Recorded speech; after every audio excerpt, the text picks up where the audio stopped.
Damn, man. A barbarian stone? If something like that existed in real life, it'd be absolutely awesome. It all happened during a school field trip to a cave. Suddenly, the mysterious stone grabbed the boy's head. It sent him flying like an ant falling off a leaf. Everyone was in shock. How the hell is this guy still alive? Wasn't it supposed to be just a rock? I'd be more worried about whether the kid survived. The barbarian looked at his status screen, and now he was the only barbarian left in the world. Just then, 4 hunters surrounded him. The others rushed over to check if the guy who got launched was still alive. The barbarian had no idea what was going on. One of the hunters tried to show him his ID, as if someone who had been frozen for 20,000 years would understand any of that. So the barbarian simply grabbed him by the neck, and that was the end of that. Then a woman arrived and called him by his name, Wolfgang. He let the poor guy go and walked toward the woman, wanting to know how she knew his name. But in reality, she was trying to bribe him with pizza and Coca-Cola. To understand how this barbarian ended up in the modern era like Captain America, we have to go back to the past. He made a pact with the angels and gained a special power. He spent his days slaughtering the demons of that world. He was an immortal barbarian warrior, the true monster of the world. Just his presence alone was enough to make demons wet their pants. In his final battle, 10,000 demons stood before him. Even knowing it was a trap, he still came. The demon who had laughed at his family's death was there. In that place, he no longer had the angel's blessing, but that wasn't what made him a monster. He surpassed his limits and grew stronger with every battle, just like Goku. After a colossal fight, only one demon remained. Its life was hanging by the edge of his blade. But just as Wolfgang was about to land the final blow, Devil House activated an ancient spell, absolute petrification. And that was how the world's strongest barbarian ended up in the modern age. Now imagine this. He's so gigantic that he can barely fit inside a car, let alone find clothes that fit. Just picture yourself riding in a tiny car, with a nearly naked giant barbarian squeezed into the seat, and a woman sitting right next to him. Yeah, you definitely need a Coke after that. Then, an energy envelops Wolfgang's body and transports him to another location. Arriving in a modern city, he comments that the world has changed a lot and asks where they are going. Yeren replies that they're heading to the Hunters Association. Wolfgang then asks what a hunter is. She explains they are people trained to fight monsters from portals, managed by their association. As a car approaches, Yeren continues explaining that high-ranking demons are managed by government agencies, and they deal with the weaker monsters. Once inside the vehicle, she reveals that, with government support, they discover and train new hunters, and that he was part of this project, which surprises him. As they get out of the car, Yeren confesses they thought he was just a statue, but later realized he was a warrior petrified by a curse. While walking through the lobby, Wolfgang asks her to continue. Yeren explains that there aren't many S-rank hunters to fight the growing number of demons. Inside the elevator, she begins to say that when she found him petrified, she thought that maybe... Noticing the pause, Wolfgang asks her why she stopped talking. The woman just remains silent with a distant look. Soon, Wolfgang stares at the open box, carefully observing the unfamiliar food. The woman then informs him that it's called pizza and invites him to eat, assuring him it's delicious. As he tries the food, Yeren explains that they tried to break the curse with healing hunters, but the demon's power was too strong. Surprised, Wolfgang comments that it's incredibly delicious and wonders how they can make food with such flavor. He then points to the bottle on the table and asks what that drink is. Yeren replies that it's a drink called cola and encourages him to try it as the taste goes well with pizza. So, the barbarian tips the bottle and drinks the dark liquid all at once. Curious, the woman asks him what it tastes like and if he liked it. He says the fizz in his throat startled him at first, but the drink is cold, refreshing, and also very delicious. With a relieved smile, Yeren says she's glad he liked it and encourages him to eat as much as he wants. With that, she asks to pose a few questions, and after he agrees, she asks if he's noticed that this era is different from his own. Wolfgang confirms he has, and says that all the landscapes seen from inside the carriage were completely new to him. Yeren then explains that they're in the 21st century, and asks what year of his era he lived in. Confused, the barbarian asks what AD means, as he doesn't know the term. So, Yeren asks for a reference, and Wolfgang replies that when he was born, they said 1,000 years had passed since Romulus founded Rome. With a jump, Yeren exclaims she knew it and can find out more on the Hunter's Gallery app, while Wolfgang asks what's happening. She then celebrates that her theory was correct and that it's now the 21st century. Yeren then says she can't believe she's talking to someone from the Middle Ages, and that as an archaeologist hunter, this is incredibly exciting. Not understanding, Wolfgang complains he doesn't know what she's talking about, and just asks for another box of pizza. After stacking several empty boxes, he finally comments that he's starting to feel satisfied. He then states that since demons also appear here,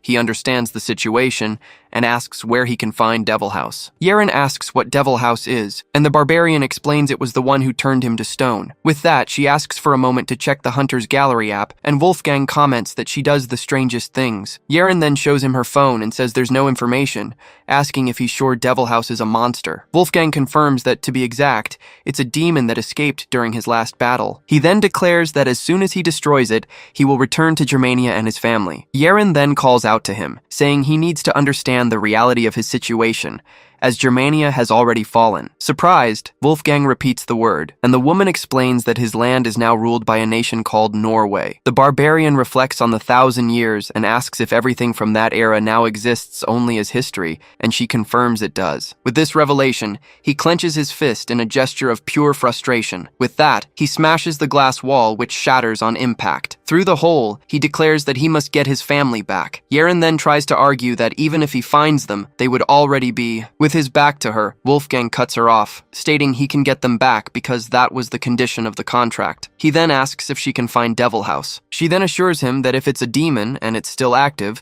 they will definitely find it. Faced with her promise, Wolfgang turns around and proposes they make a deal. He continues, saying she waited for him to wake up for a reason, and that he will cooperate to help her achieve her goal. He then lays out his one condition, that she do everything in her power to find Devil House. Yeren explains that since he has no citizenship, it would be difficult for him to act, but there is a way, obtaining a hunter's license. She then adds that, fortunately, he seems to have the qualifications. Wolfgang comments that they live complicated lives. As they get in the car, the woman mentions there are many benefits to becoming a hunter, and he asks what they are. She replies that they provide housing based on rank and financial support. He questions if that means money. Yeren then says if he passes the exam, he'll receive 10 million won. But there's something better, the chance to form a contract with a constellation. As a sign for an arena appears, Wolfgang asks what a constellation is. She explains they are guardian deities of the stars. Finally, Yeren states that constellations favor talented people and watch over them, sparing no support in their endeavors. Wolfgang comments that he knows of angels, but has never heard of constellations. Yeren explains that it makes sense, as they only appeared 15 years ago. Seeing the crowd, he asks if everyone there is trying to become a hunter. She confirms it's the promotion exam day for the academy students. Yeren then points to a large wall in the center of the stage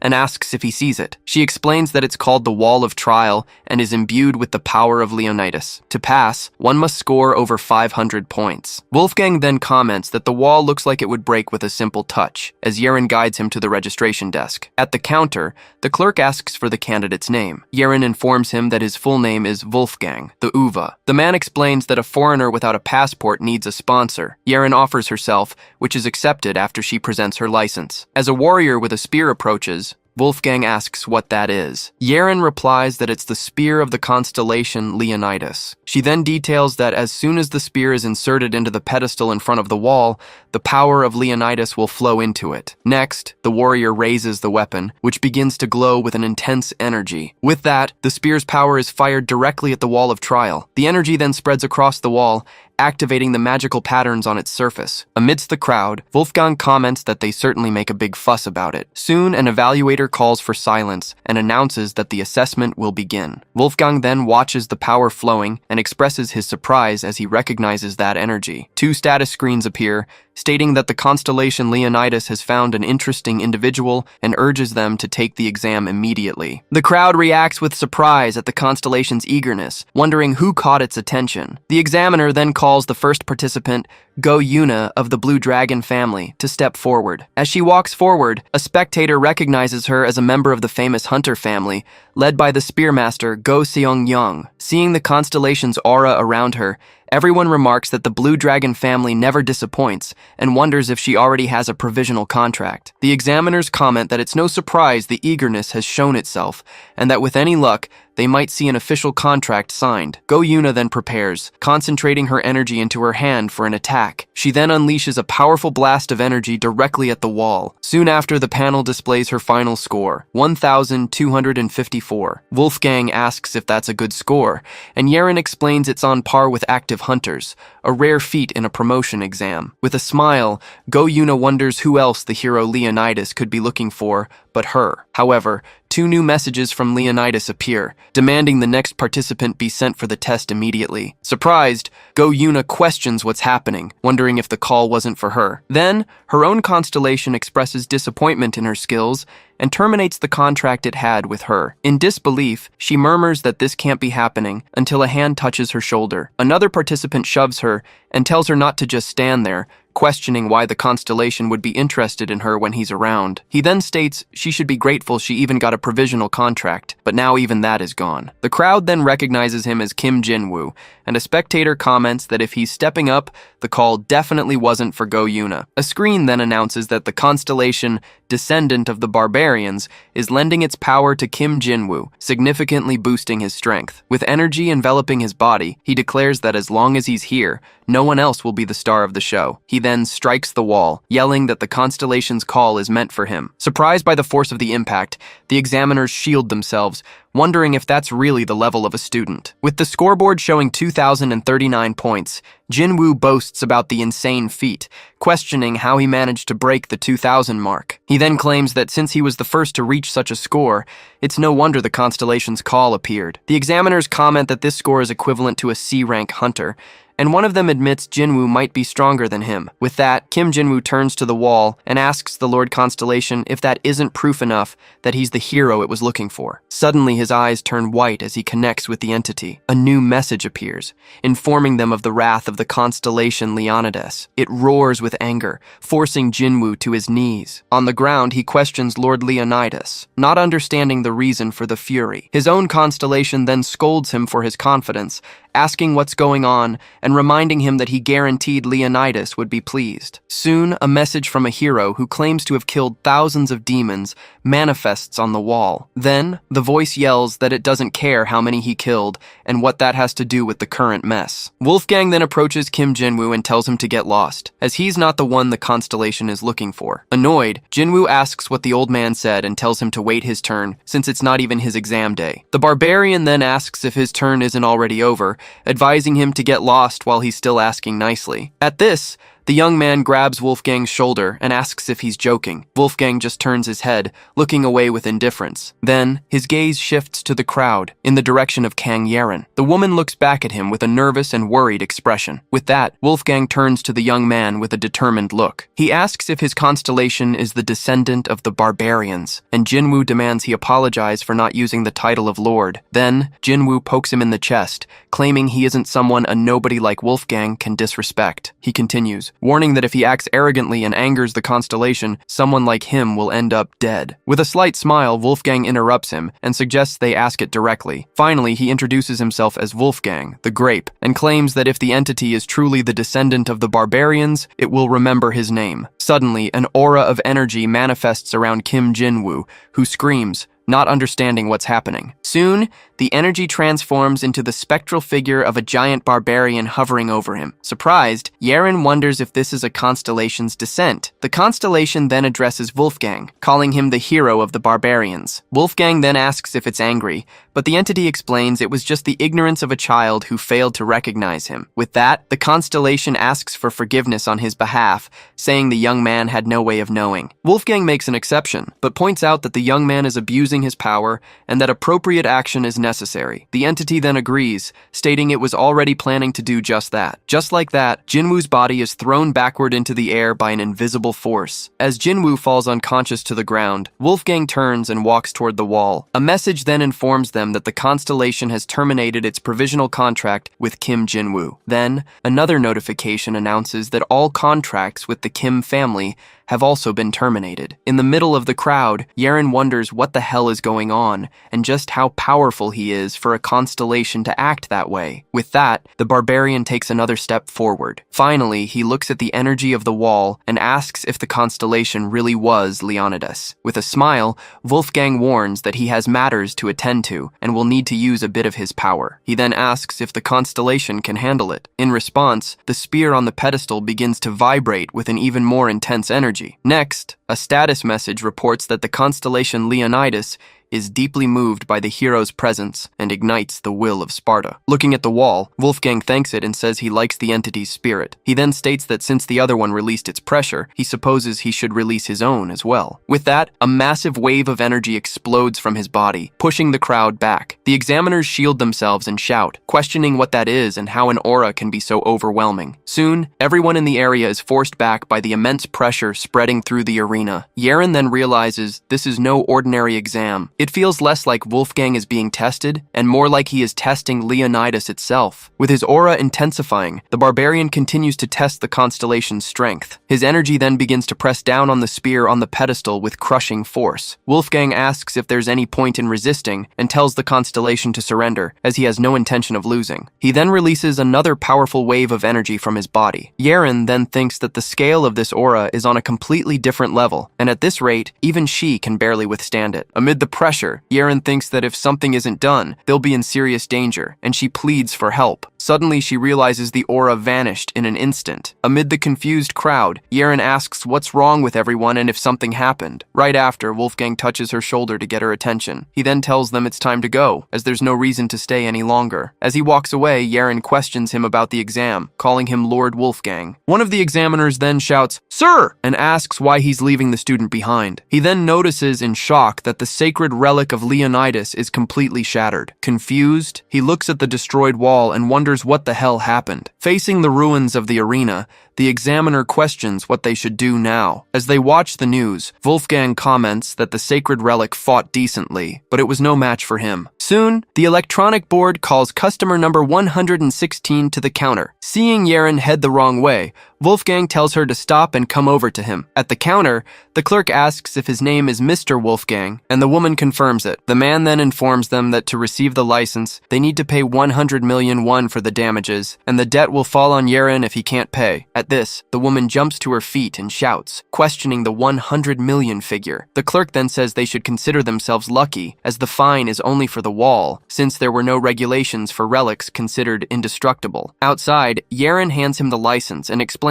that after the subsidy, he now has a debt of 90 million won to pay. He then asks if 100 million is a huge amount, and Yaren confirms, desperately asking if she'll have to pay the entire debt. The barbarian asks if hunters don't make a fortune, and she replies that yes, but only the high-ranking combat ones do. Yaren then explains that, as an archaeologist hunter, she survives on sponsorships, and for an F-rank hunter to make 100 million, he then deduces that an F-rank only hunts weaklings with low rewards, but claims he can crush hundreds of them with a single fist. Then, he stands up and asks where the dungeon is, ordering her to take him there immediately. On the way, the woman says that to operate as a hunter, he needs an agency, and Wolfgang compares the system to the guilds of his era. She then explains that agencies collect the loot and secure permits, and the barbarian concludes they're just middlemen who take a cut of the earnings. As they walk through the agency district, Yaren explains that although they charge a commission, they handle all legal disputes, which isn't a bad deal. At one agency, however, they are told they don't accept foreigners and are sorry for the inconvenience. At another, they deny the contract, claiming Wolfgang didn't graduate from the academy. Soon, they are rejected again, as the agency prioritizes credit ratings, and Lord Wolfgang has none. Wolfgang then complains that people in this era talk too much, and Yaren explains that since they risk their lives, they need someone trustworthy. Suddenly, the woman stops and looks back, noticing something. The barbarian then faces her and asks why people are looking at him that way. She replies that in Korea,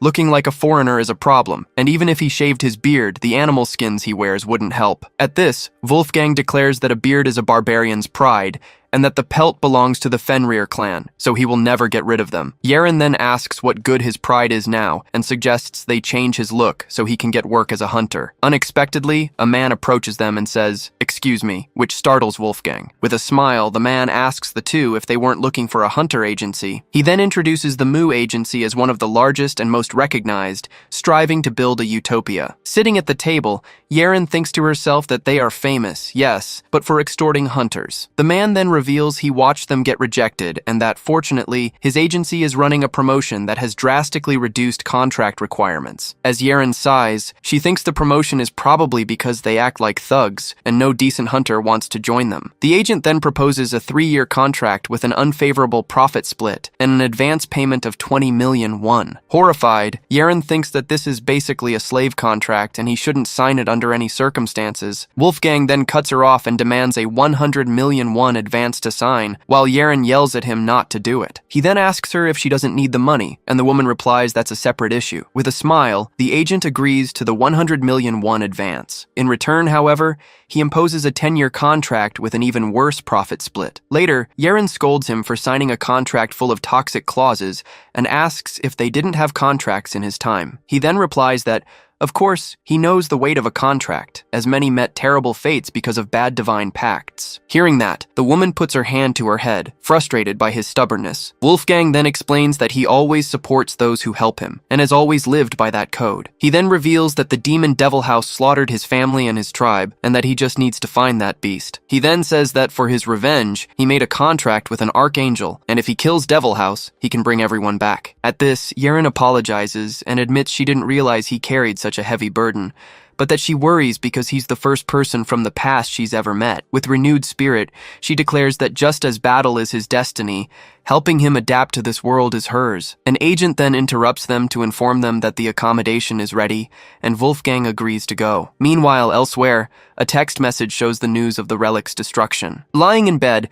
Yeren exchanges messages with friends and confirms that the figure in the news is the statue from the dungeon she had shown them. With this, she reflects that the event is a historic achievement, despite almost leaving her with a huge debt. In the conversation, she then refuses a friend's suggestion to hand Wolfgang over to him, questioning why she would do something so crazy. Back on the street, the agent finalizes the arrangements for their departure. With that, Wolfgang and Yeren follow the man down the sidewalk. Yeren then sighs and thinks that he'll be fine, but that she should have bought him a soda. Next, the agent takes him to his room, and Wolfgang immediately asks when he can enter the dungeons. The man explains that he can go up to 5 times a week, with 2 of them being mandatory. Wolfgang asks if he can go all 5 times, and the agent confirms that he can. He is then informed that the schedules will be sent to his phone, and that the meeting point is an empty lot in front of the building. The agent then says goodbye, wishing him a good rest and saying he'll see him tomorrow. Looking at the small room, Wolfgang comments that the size of the place reminds him of an inn in the dwarves' cave. He then reflects that maybe the room is better than the inn, and decides that either way he needs to find the latrine. Next, the Barbarian says he first needs to find a torch. Then, he remembers the cell phone, the square device that emits light. He then picks up the device and wonders how to use it, noticing it's smaller than the one Yeren used. With that, he observes the unknown object and comments that this era is full of things he doesn't understand. Finally, he looks at his reflection in the window and concludes that it will take time to adapt and it won't be easy. A new day begins under a sunny and clear sky. An older man approaches and asks if everyone there is heading to the dungeon. Soon, someone in the crowd asks,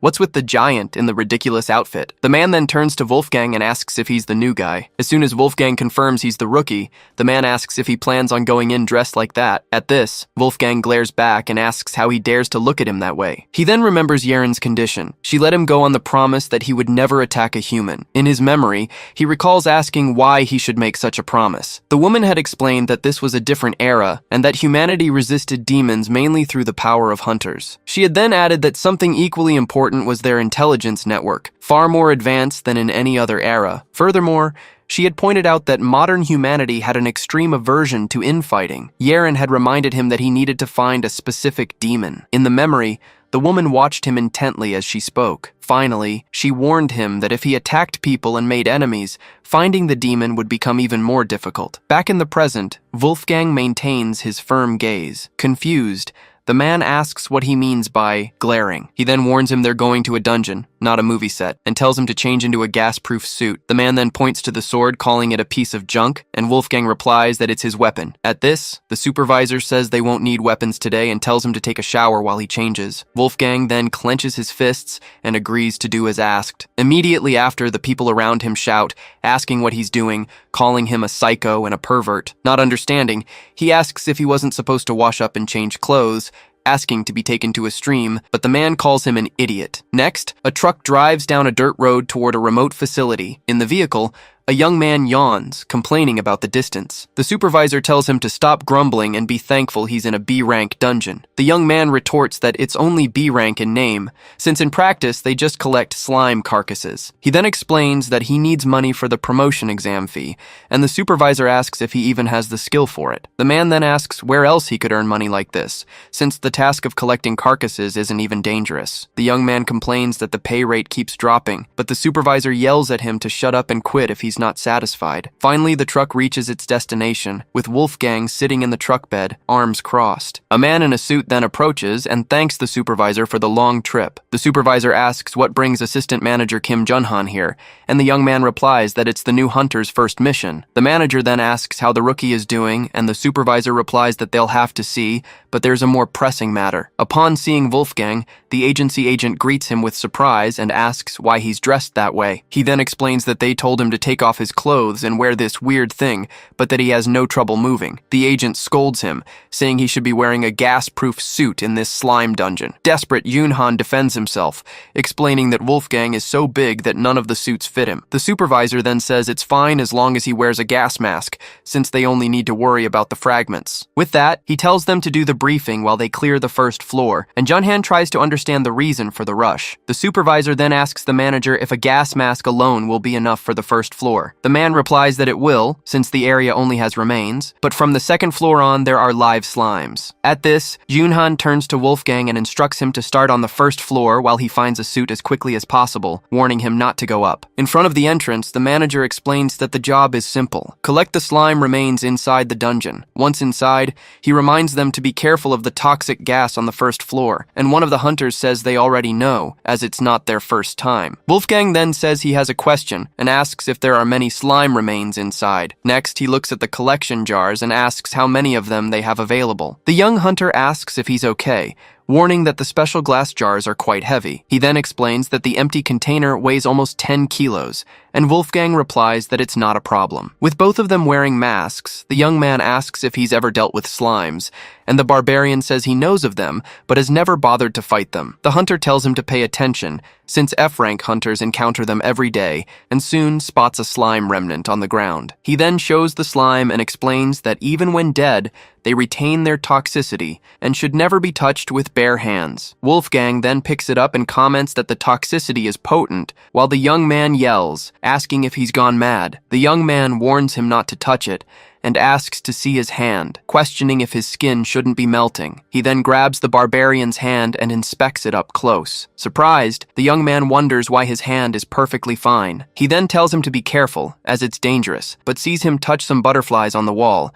fearing his fingers might melt. Wolfgang reassures him, saying his fingers won't melt from something so insignificant, and the young man wonders what he is. With that, the barbarian removes his mask, stating that it's just a useless nuisance. The hunter asks if he's okay breathing in there, and Wolfgang replies there's no problem and urges him to get moving. In a flashback, the young hunter is reminded of his conversation about needing money for the promotion exam. Back in the present, he's surprised by Wolfgang's sharp hearing and tells him to stop chattering and keep walking. In the deepest part of the first floor, the young hunter complains they haven't filled a single jar yet and wonders if the scarcity of slimes is normal. He then laments that normally they would have filled 2 jars by now, and at this rate they might end up losing money. Wolfgang then suggests they go down to the next floor, but the young man refuses, saying it's too dangerous for just 2 F-rank hunters. At this, the barbarian offers to go down and fill the jars himself, but the young man tells him not to risk it and that he'll just accept the loss. He continues, explaining that it's dangerous and that while he has a suit, Wolfgang doesn't, but the warrior replies that it doesn't matter. The young man then insists, asking if he's sure it's okay, and the barbarian confirms that it is. With that, the young man says that, besides that, something is worrying him, and Wolfgang asks what it is. He then mentions the sound coming from below, and the barbarian reveals that he senses a demonic energy. At the Hunter Association, Yeren finds it strange when she hears the number she dialed is out of service. She then wonders what's going on, since she can't call the number they said they gave him. Nearby, Agent Junhan worries about the waiting doctor, while mentioning that the association doesn't have any larger suits. On the phone, he apologizes and suggests the person clean only the first floor,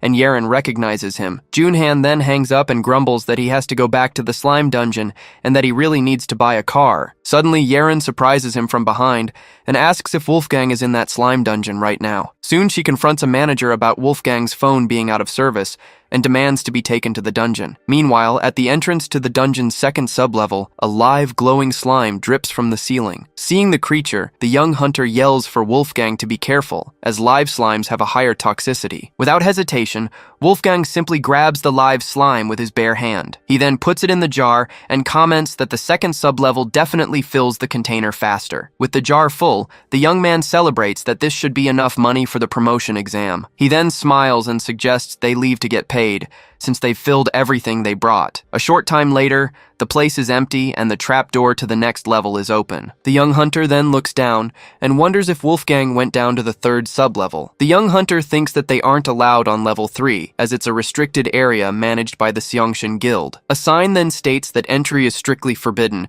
and he reflects that challenging a guild alone is suicide. Desperate, he enters a tunnel and calls out for the man, warning that he can't go in there. Soon he finds the Slime King trapped in a barrier and deduces that all the slimes from the upper floors were created there. Wolfgang then points to a mana injector, explaining that the barrier is maintained by that device. Next, they observe that slimes are constantly coming out through a small pipe. The young man realizes that the creatures that emerge crawl towards the light on the upper floors. From this, he concludes they were collecting manufactured slimes, and that the Seongshin Guild has been profiting from it. Suddenly, Wolfgang notices the airflow has changed. A strange rain begins to fall, and the young hunter asks what it is. The barbarian then points up and says it's coming from there. They then see trash falling from a pipe at the top of the barrier, and the young man is shocked by the discovery. Seeing the scene, Wolfgang asks if they're feeding the creature. Soon, the young man confirms that the slime is eating trash sent from the surface. With that, a disgusting green liquid slowly trickles down the feeding pipe. Wolfgang then realizes,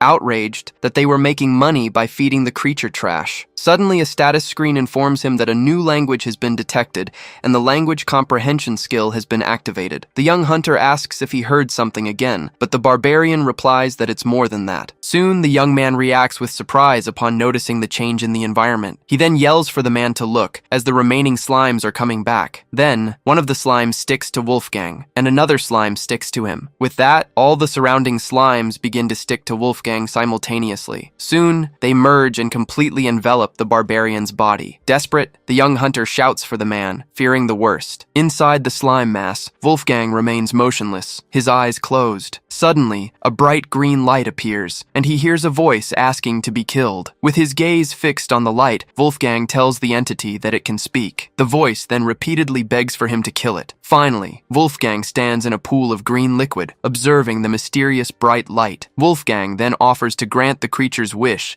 if it answers where the demon devil house is. The entity of light replies that it doesn't know, and the barbarian just says he understands. Then, the goo that covered him begins to slowly dissolve. The slime runs down his entire body as he remains motionless. The other hunters approach and ask if he's all right, noticing his clothes have completely melted away. With a serious look, he tells them to stop and states that the creature is begging for him to kill it. The young hunter asks if the Slime King really wants to die, and Wolfgang confirms that is its wish. The young man warns him that they can't kill it, but Wolfgang points to the mana injector and asks if the creature will die if he breaks it. Stammering, the hunter confirms that it will, but that they can't just break the device, while the barbarian observes that it looks fragile. Desperate, the young man forbids him from breaking the guild's injector and asks them to just go back, but Wolfgang simply questions him. As the young man agrees, he suddenly looks at his own hand and wonders what's happening. With his arms outstretched, the young hunter shouts for the man to wait. He reminds him this area is guild-controlled and asks how he'll face the consequences. With a firm gaze, Wolfgang simply tells him to get out of the way. He has a promise to keep. As the young man tries to argue, the Barbarian says it's too late, as the injector is already breaking. The young man then screams, realizing the Slime King's barrier is shattering. He turns to the creatures, asking what's wrong with the slimes. Wolfgang shoves him away, telling him to leave and that he'll handle everything, but the young man refuses to leave him behind. The Barbarian insists, warning him the place is about to collapse. The young man begs him to make it out alive. Wolfgang simply states that his concern is unnecessary. The young man then shouts, he'll go on ahead, pleading for him to make it out alive no matter what happens. Watching him run off, Wolfgang turns and tells the creature that now it's its turn. Hands on his hips, he watches the barrier completely shatter. Then, an explosion of green energy engulfs the area. Outside, the sun begins to set over the remote facility. Soon, the manager spots Yeren and Junhwan arriving and greets them. Junhwan asks about the hunters, and the man replies he isn't sure since they haven't come out yet. Looking at the facility, Junhwan questions if they're still inside. Suddenly, a strong tremor begins. He yells in fright, asking what that was. Inside the van, Yeren is also startled by the shaking and wonders what's happening. While the men shield themselves from what they believe is an earthquake, she wonders if there's another problem. Soon, Yeren notices the tremor has stopped, and Junhwan agrees with a sigh of relief. The manager then says he needs to report to headquarters and check the dungeon, as he's worried about the hunters inside. With that, Junhwan asks Yeren what she'll do, and she replies that she'll go with him if there's an extra gas mask. Inside the dungeon, the Slime King asks if Wolfgang wasn't going to kill it, but the Barbarian says it should see the outside world first. The creature understands. As the place begins to crumble, it asks him to take it to the outside world. With that, the goo latches onto Wolfgang's body, who comments on the strange sensation. Then Wolfgang pulls it toward the exit. The mass of goo molds itself around his body as he moves forward. Outside, the ground begins to shake again as Yeren holds a gas mask. On the lower floors, the young hunter feels the tremor and wonders what the shaking is. A moment later, the tunnel collapses, and he screams that the Slime King has been freed. The young hunter runs desperately through the crumbling dungeon corridor. In a panic, he screams that the creature is catching up and is going to get him. He then curses in frustration, realizing the monster is right behind him. Suddenly, a figure speeds past him. Soon, Wolfgang is rushing down the corridor, covered in the slime's goo. Spotting the exit, the young man shouts in relief that he's close. Believing he's safe, he thinks he's finally escaped. He then turns and questions the Sir's presence beside him. Suddenly, Wolfgang grabs him by the hood, and the young man wonders if he's being used as bait. With that, the Barbarian hurls him away as he's engulfed by slime tentacles. The young hunter is thrown through the air toward the dungeon exit. He lands hard on the platform outside. Inside the dungeon, Wolfgang faces the creature with a determined look. Finally, he pulls the slime out of the dungeon. A giant wave of slime surges out, taking over the platform. Outside, the guild members watch the creature approach. In her car, Yeren also sees the enormous mass of goo advancing. Soon, the Slime King emerges from the dungeon in all its glory. The young hunter calls out to the Sir, asking why he brought the Slime King out instead of killing it. Wolfgang explains he made a deal with the creature, as a captive deserves to see the sunlight at least once before dying. Surprised, the young man just stares at him, speechless. The Barbarian then hands him a glowing object and tells him to take it. He explains that it's the Slime King's core, and if it's broken, the creature will die. He then reveals that a part of the Slime King's power will be transferred to whoever breaks it. Shocked, the young man asks why he's giving it to him. Wolfgang replies that it's power he doesn't need, and that a barbarian always repays those who help him. The young man just watches him in silence, not knowing what to say. With that, the Slime King marvels at the beauty of the outside world, and thanks the Sir. Suddenly, Wolfgang spots Yeren and calls out to her, asking if she came to welcome them. Wolfgang then runs toward Yeren, passing the guild guards. One of the agents, on the phone, requests at least 50 transport trucks to be sent. Then, Yeren asks if she can take Wolfgang with her, and the man agrees, saying the settlement will take a few hours. With that, the Barbarian rushes her into the car, and she asks why he's in such a hurry. The woman then says he's caused a huge mess,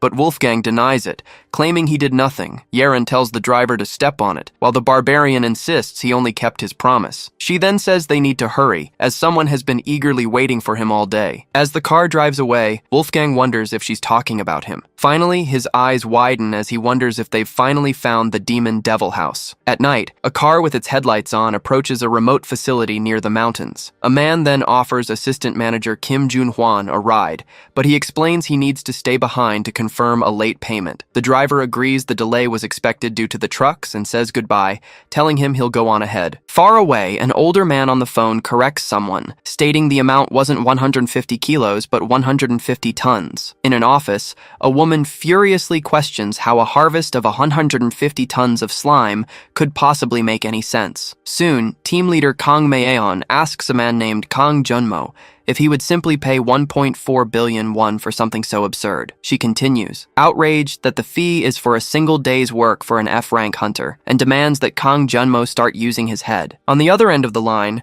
the leader orders him to stop taking advantage of being her brother and go check the dungeon immediately. At this, Kang Junmo sits next to a colleague and complains about his sister, while the other man asks what went wrong. He then explains he was ordered to inspect the dungeon first and call her back. With no other choice, he gets up to follow the order and tells everyone present they'll have to wait a little longer. Meanwhile, in another room, a shower starts spraying water forcefully. In the bathroom, Wolfgang watches the water in his hand, marveling at the fact that it comes from inside a house. From inside the room, he asks Kang Yeren how the water flows, wondering if they happen to collect rainwater from the roof. Outside, Kang Yeren tells him to stop admiring it and hurry up, as someone has been waiting all day to see him. From inside the shower, Wolfgang agrees to her request and gets ready to come out. Next, a set of clean clothes is laid out for him. As soon as he's out, Wolfgang asks if the person waiting is important to Kang Yeren. She confirms it's the leader of the archaeologist hunters. With that, she mentions that it's too late today, but tomorrow they'll need to buy him proper clothes and shoes. Right at the door, Wolfgang asks if there's anything to eat, but Kang Yeren warns him that introductions come first. She then apologizes to the doctor for the delay and announces that she has finally brought Wolfgang. Kang Yeren then formally introduces him as Dr. Choi Myung-jun and asks Wolfgang to greet him. As the doctor greets him, she explains that he is an expert in ancient artifacts, and Wolfgang introduces himself as a member of the Wolf tribe. Wolfgang then asks if he is the leader of this so-called archaeology tribe and where it has set down its roots. The doctor then patiently clarifies that archaeology isn't a tribe, but the study of history and ancient artifacts. As soon as the introduction is over, Wolfgang's stomach rumbles and he declares it's now time for them to eat. Soon, several boxes of fried chicken are placed on the table for their meal. The doctor tells him to eat at his own pace and that he'll order more if it's not enough, while Kang Yeren offers him a soda. After taking a drink, Wolfgang turns to the doctor and asks directly what he wanted to discuss. The man explains he'd like to ask a few questions, and Wolfgang encourages him to ask anything, promising to answer as best he can. The doctor asks how Wolfgang can speak such perfect Korean, since he supposedly came from the past, and the language should be completely different. At this, Wolfgang reveals he received the blessing of the angels, which granted him the ability to speak and understand any language. Confused, Dr. Choi asks what angels are and if that might be the name of a constellation. Wolfgang then asks what a constellation is, and Kang Yeren reminds him that he saw them during his hunter exam. She then gives the constellations of Leonidas as an example. Right after, she also mentions the descendant of the Barbarian's constellation. Hearing the examples, Wolfgang understands and comments that this is what they call those weak beings. He explains that angels are on a completely different level, possessing the strength to face demons, and that they once came to his tribe with a request. A moment later, Dr. Choi stands up and prepares to summarize the entire story he has just heard. He begins by stating that in Wolfgang's era, angels and demons were at war, and the barbarian tribes joined the fight at the angels' request. He then recounts that, tragically,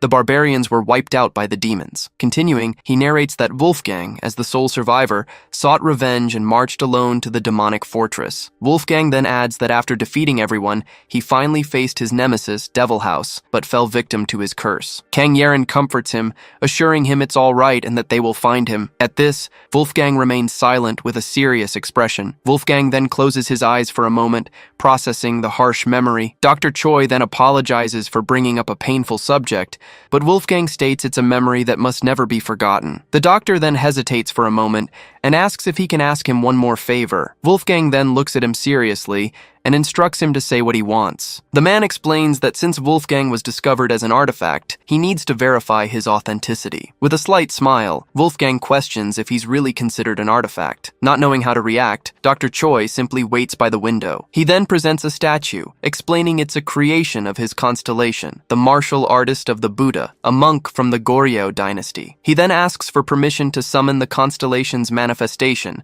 to verify the warrior's identity. Without answering, Wolfgang just watches him with a thoughtful expression. Kang Yeren intervenes and asks him to accept, as all her research to find him depends on this verification. Still silent, he just looks at Kang Yeren, pondering the request. She insists, reminding him that the doctor will also help find Devil House, and with that, he finally agrees to the procedure. As soon as permission is granted, the Buddha statue begins to emit a strong light. Then, the martial artist Constellation manifests, recognizing the hero of the Barbarians and asking who it was that put an end to the turbulent times. The doctor, confused, repeats the Constellation's question about who ended the turbulent times. The Constellation then pays its respects to the hero of the Barbarians for having put an end to the Holy Demonic War. Wolfgang then states there's no need for such respect. As for him, it was only a half victory. Suddenly, the Constellation's manifestation begins to flicker as the doctor struggles to maintain it. With that, the summons dissipates completely, leaving the doctor exhausted. He then apologizes, explaining he ran out of mana to continue. Even so, he confirms with relief that Wolfgang is genuine and thanks him for his time. Meanwhile, elsewhere, a person in a protective suit descends in an elevator toward the bottom of the dungeon. Upon arriving, he finds a containment tube completely shattered and questions what the hell happened there. Not understanding, he wonders how the situation could have gotten to this point. On the other end of the line, Kang Maeon reacts with surprise, asking why the Slime King has disappeared. The guild leader gets angry hearing that the containment tubes are empty and destroyed, with no sign of slimes on the 3rd floor. She then accuses him of joking, since not even she, an A-rank hunter, could destroy that tube. On the other side, he defends himself, stating he confirmed the 2 people who entered in the morning were F-rank, with one of them being a complete rookie. As soon as he reveals the rookie got his license just the day before, she asks incredulously if he's really sure about that information. She then deduces that the rookie might be the key to everything, and orders them to gather as much information on him as possible. She then reveals her plan, to sue the Mu agency for damages, find out the rookie's identity, and focus on securing the evidence. When her brother asks about the 1.4 billion won payment, she furiously yells at him not to pay a single cent and to send the employee away. The next day, the scene is set in a shopping mall with large sale signs. In a shoe store, Wolfgang calls Kang Yeren over to ask her a question. He then shows her a card and asks why he can't contact anyone with it. Kang Yeren realizes his mistake and asks if he thought the card was a phone. He confirms this and mentions finding a bigger one, a large card, but left it behind. She then explains that he probably mistook a credit card for a cell phone. Annoyed, Wolfgang defends himself, saying there was no way he could have known, since no one taught him. Kang Yeren just smiles and promises to explain everything once they're done shopping. Soon, an employee approaches and apologizes for the delay in service. He then presents the store's largest shoes, and another customer is shocked to hear the size is 340. Far away, someone holds a photo of Wolfgang in his old barbarian appearance. Then, a mysterious man in glasses watches Kang Yeren from a distance. Back in the store, she looks at some clothes and comments that while the size seems right, she's not sure how he's supposed to wear them. As Wolfgang comes out of the fitting room, she is surprised by his appearance, thinking he looks like an older man. While adjusting his clothes, Kang Yeren suggests taking off his hat and comments that he now looks like a modern professional fighter. She then asks him to dress like that from now on. Although reluctant, Wolfgang agrees to try while she goes to the restroom. Meanwhile, 2 men watch from afar, and one suggests it's best to strike first. Near the entrance, Wolfgang wonders why there are 2 doors leading to the same place. Suddenly, a system message announces that the Constellation, Trainer of the Black Bison, has activated a skill through its contractor. As the skill activates, the masked man loses his balance. In a coordinated attack, he flies overhead while his partner prepares to strike from the front. Immediately after, another Constellation activates the Heavy Strike skill through the man in sunglasses. With a swift move, a hand appears to intercept the blow. However, Wolfgang easily grabs his head, while the first attacker is already down in the background. He then asks if they were the ones following him all day, and questions who sent them. The attacker confirms his identity and threatens him, saying he'd better come with them quietly. In response, Wolfgang simply crushes the glasses on the man's face. Surprised by the strength of a supposed F-rank, the man shouts for his partner, Yoon Ho-sung, to help. Ignoring his desperation, Wolfgang repeats the question, asking if the Seongshin Guild sent him. From a distance, Kang Yeren reflects on how much trouble Wolfgang is and hopes he adapts to this new era soon. Worried, Kang Yerin realizes he probably doesn't know how to use a public restroom, and she can't go in to help him. With that, Wolfgang orders the attacker to go back and warn his tribal chief that if this happens again, his tribe will be wiped from the face of the earth. The attacker then helps his partner up, and they both flee the scene. As Kang Yerin comes out of the restroom, she finds Wolfgang standing over the shattered sunglasses. She then suggests they first get something to eat and then head to their place, where she'll teach him how to use a cell phone and credit cards. As they walk, Wolfgang asks what they're going to eat, and she tells him he can pick whatever he wants, as Dr. Choi is paying. Elsewhere, a notification reveals that the Xiangshan Guild has demanded 6 billion won in damages, citing the dungeon's destruction and the elimination of the Slime King. In a meeting, an employee comments that although the Slime King's barrier was destroyed, it makes no sense to blame them, since they sent F-rank hunters. His superior explains that Xiangshan claims the recovered body was the Slime King's, so instead of paying, they are now demanding 6 billion. With that, the man asks Jun Huan directly if he is absolutely sure that yesterday's hunters were F-rank, and he confirms he checked their licenses. He reinforces his position, saying he's been in the industry for a long time, and was once a hunter himself, so he knows how things work. Even so, his superior invites him to watch the video the Xiangshan Guild sent as proof of their claims. The video then shows the exact scene where Wolfgang easily overpowers the two attackers in the hallway. The superior identifies the hooded hunter as Yoon Hosung, an E rank with skills that rival a D ranks. He then points out that the other attacker was Zhang Minjae, a D rank, and highlights that both were completely overpowered, even with a surprise attack. With that, the superior informs him that the Xiangshan Guild has filed a formal protest and wants to know who is behind the Mu agency and why they lied about the hunters. Indignant, Jun Huan stands up to confront them, but his boss tells him to calm down. The manager then states that since the partnership with Xiangshan is already ruined, they might as well sue them to demand the 1.4 billion won payment. So, Jun Huan asks him to secure the payment and says goodbye, mentioning he needs to find the new hunter for the contract. Immediately after, he gets into a taxi and asks the driver to take him to Cheongdam. Inside the car, he complains about the Xiangshan Guild's dirty tricks to avoid payment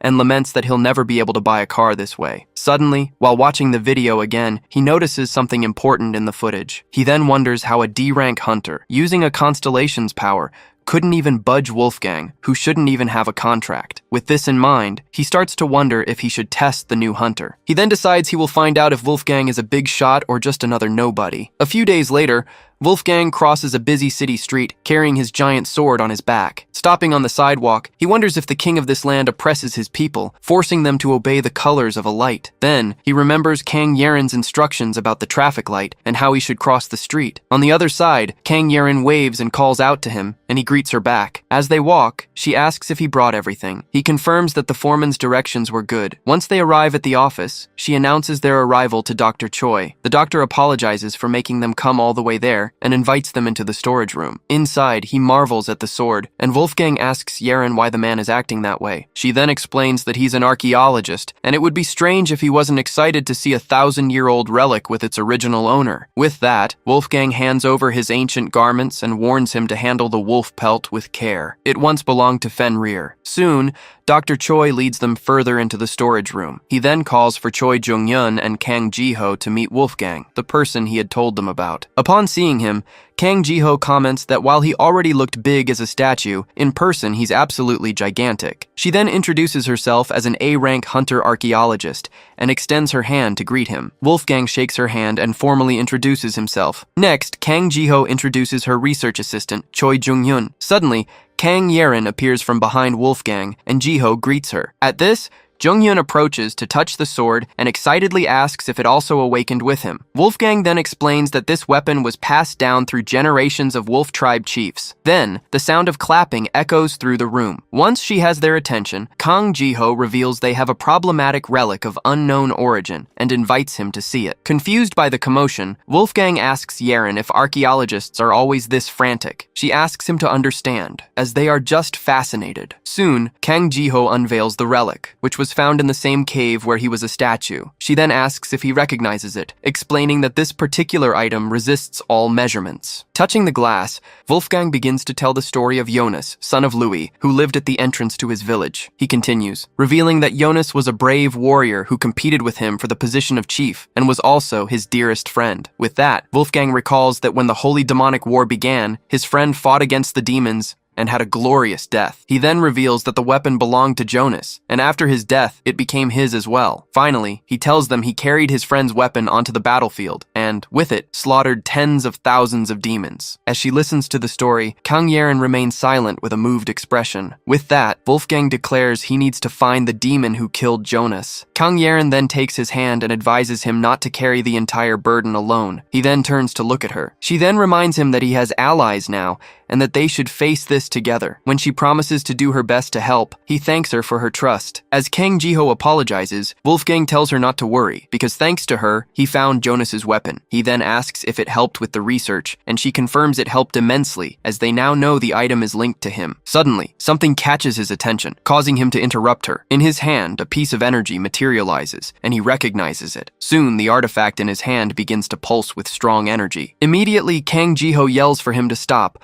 warning that there's an anti-theft barrier in place. While Kang Yeren asks what he's doing, Wolfgang struggles against the barrier. With a single pull, he completely shatters the containment barrier. Right after, he senses a presence and declares that what he was looking for is there. The scene cuts to a memory of Wolfgang being hit by multiple projectiles. Next, the memory reveals Devil House atop a giant wolf, staring at the Barbarian with a smile. The demon then shows a cruel expression, revealing his horns and white hair under his hood. Back in the present, Wolfgang continues to strike the barrier with all his might. With the impact, a dark energy shatters in his hand. Then, he screams the name of the demon responsible for his curse, Devil House. At this, the researcher asks if the stain on the arrowhead is Wolfgang's blood. The researcher confirms it is, as he can feel the sacred power of the angel with whom Wolfgang has a contract. Then, Kang Jiho adds that the subtle magical power on the arrowhead belongs to Devil House. Kang Jiho scolds him for his recklessness, but Wolfgang apologizes, admitting he lost control of his emotions. Even so, she reassures him that it's okay, as they've made progress thanks to him. She then reveals she suspected the mace was a sacred relic, but never imagined the truth about the arrowhead. With that, she laments not realizing the magical power was blocking the analysis. They would have needed a demon hunter. She then explains that both use mana, and only a demon hunter can tell them apart, which is why even she didn't suspect anything. Wolfgang then clarifies that he doesn't know a method, but he learned to sense the demon's different energy naturally after countless battles. Annoyed, Kang Jiho complains that this is why they need a demon hunter and blames the association for ignoring her numerous requests. She then turns to the doctor and asks if she's wrong, but he just sighs. Suddenly, she seems to get an idea as she repeats the words, demon hunter. Not understanding her reaction, the doctor asks what happened. With that, Kang Jiho suggests that Wolfgang become a demon hunter, leaving him confused by the sudden proposal. She then reveals that, at the doctor's request, she researched a demon named Devil House in exchange for him coming to the lab. She then explains that, as an A-rank hunter, her access to data is broader, since archaeologists can only see already discovered entities. Kang Yeren adds that demon hunters, on the other hand, have access to almost all information about demons. She then suggests that Wolfgang would easily qualify for the position, since he can sense demons and is incredibly strong. Faced with the opportunity, Wolfgang asks what he needs to do to become one. Kang Jiho states that it's simple. He just has to pass the hunter promotion exam, which causes Yeren to react in despair. Confused, she questions their reaction, as Yeren slumps over the table. At this, Yeren explains that the promotion exam itself is the problem,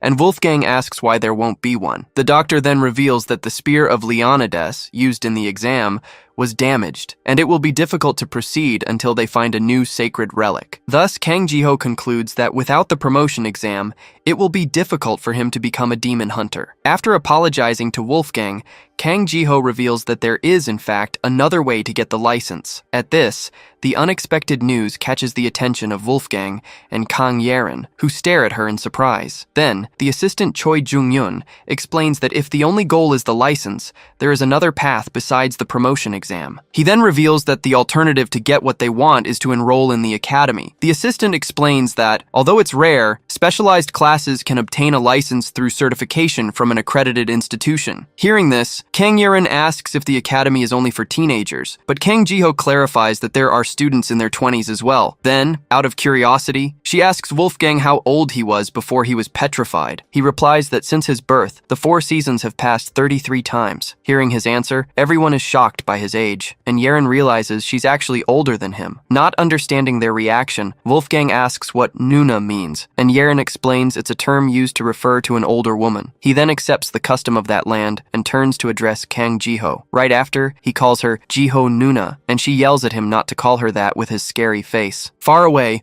one man instructs another to wait for the dungeon schedule, which will be sent by message. Walking down the hall, assistant manager Kim Jun-hwan thinks that his next task is to pick up the rookie hunter. He then stops for a moment and takes out his phone. The scene then shows the door to the room where Wolfgang is staying. In a brief memory, he recalls the incident in the slime dungeon. Immediately after, he re-watches the video where Wolfgang easily overpowers the 2 hunters. From this, he concludes he needs to assess the rookie's skills to decide whether he's worth keeping or discarding. He then decides that a simple exchange of blows would be enough to find out everything. Meanwhile, Kang Yeren explains that since the Mu agency has a partnership with the Academy, they can get a contract suspension. She also mentions that Jiho offered to cover the contract cancellation fee with the agency. Next, Yeren suggests the best option would be to transfer him to Jiho's guild, as it would give them a better chance of finding Devil House. With that, she realizes the only remaining problem is the admission fee, which becomes the biggest obstacle. Then, Wolfgang comments that while it was the same in his time,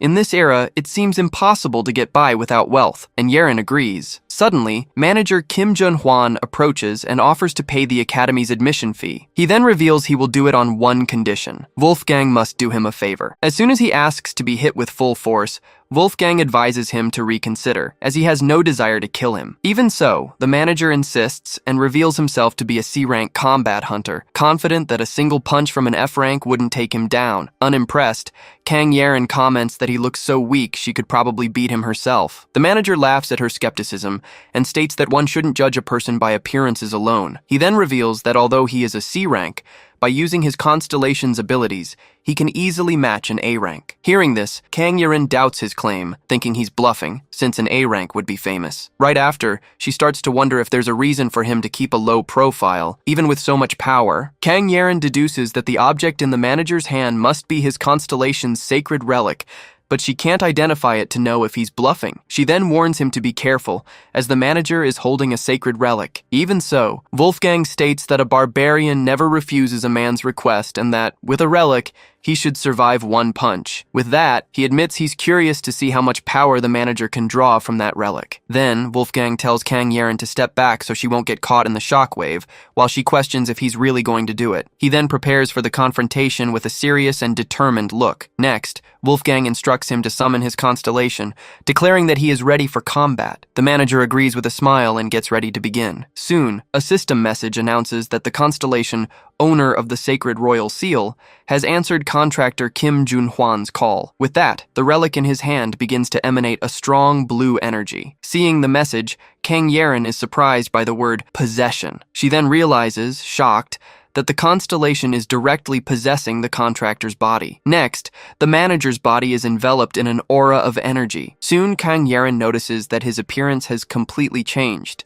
taking the form of the constellation. She then wonders about the identity of the constellation, the owner of the sacred royal seal. With that, the constellation reveals itself as Park Munsu, the secret royal inspector. Immediately after, he summons an army of spiritual guards who materialize around Wolfgang. The scene then widens, showing the entire army positioned for combat. Unfazed, Wolfgang questions if he should really fight all those men. The constellation then clarifies that he doesn't need to worry, as he only summoned them to draw out his sacred power. He then explains that his strength increases against corrupt opponents, but is harmless to those with integrity and innocence. Hearing the explanation, Wolfgang states he understands and prepares to attack. Without hesitation, he moves forward and delivers a direct punch to the constellation's face. With its face buried in his fist, the constellation tries in vain to ask him to wait. Then, Wolfgang holds him with an aura of light and asks if that's enough. With the impact, the possession breaks, and the manager is enveloped by an energy that proves his innocence. From a distance, Kang Yeren complains that she can't see anything because of the guards. She then tries to look over them to understand what's happening. Suddenly, the guards disappear, and she wonders why they vanished. In the distance, she sees Wolfgang standing over the fallen manager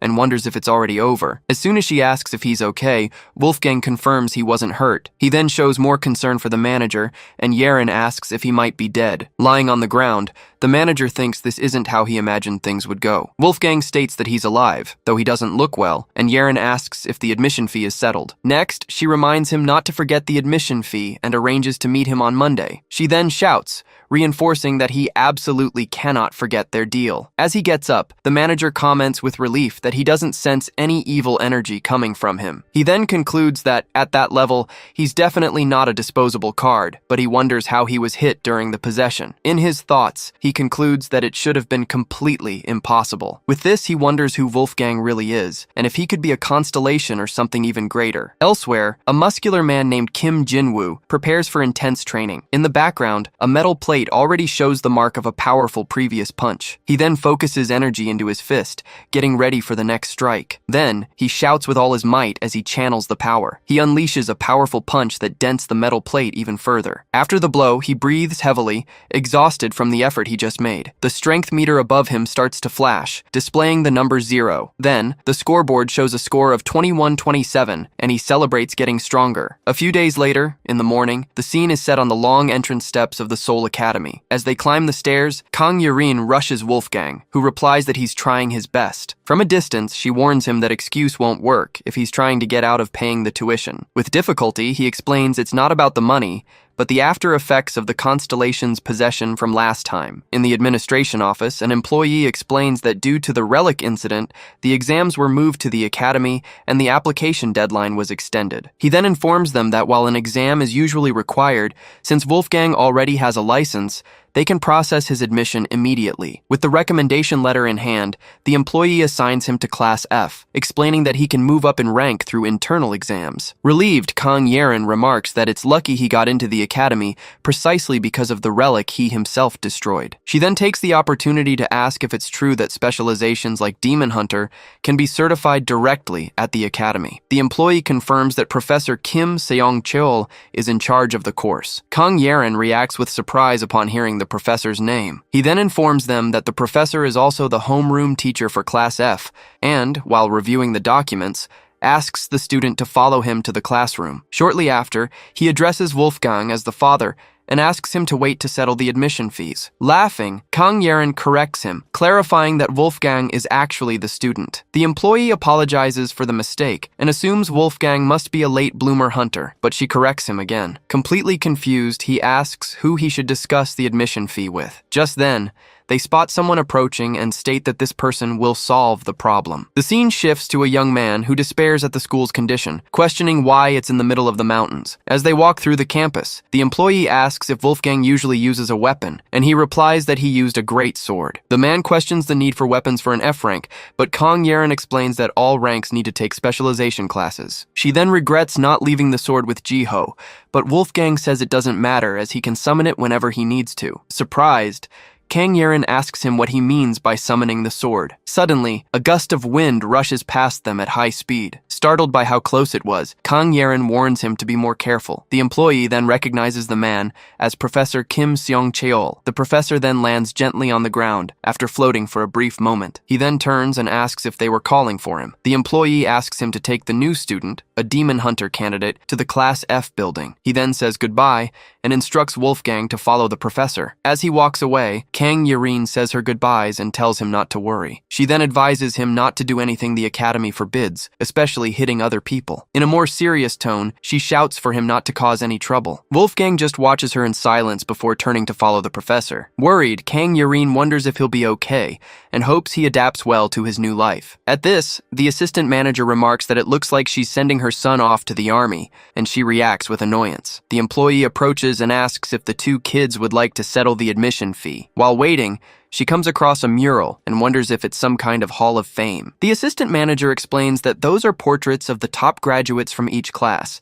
He then points to Kim Jin-sung, the top of the 10th class, and mentions he almost surpassed him if it weren't for his physical attributes. He praises the young man's unparalleled physical strength, mentioning that he is the contractor of a foreign constellation and comes from a wealthy family. He then remarks that it's notable Kim Jin-sung chose this path, since he could have had an easy life. Kang Yeren remembers him, mentioning the family-scale constellation contract, but the manager adds that he was always stressed about not satisfying his father. Curious, she asks if there's some kind of family drama involved in his story. The man then reveals that the family's obsession was to succeed as hunters, a dream forced upon him by his father. Kang Yeren then comments that he seems to know a lot about other people's business, and he deflects, saying it's an old interest of his. As the academy employee returns, he thanks everyone for waiting. He then confirms if assistant manager Kim Jun-hwan is recommending Wolfgang as a scholarship student. At this, Jun-hwan asks if the registration and tuition fees are waived for students recommended by the MU agency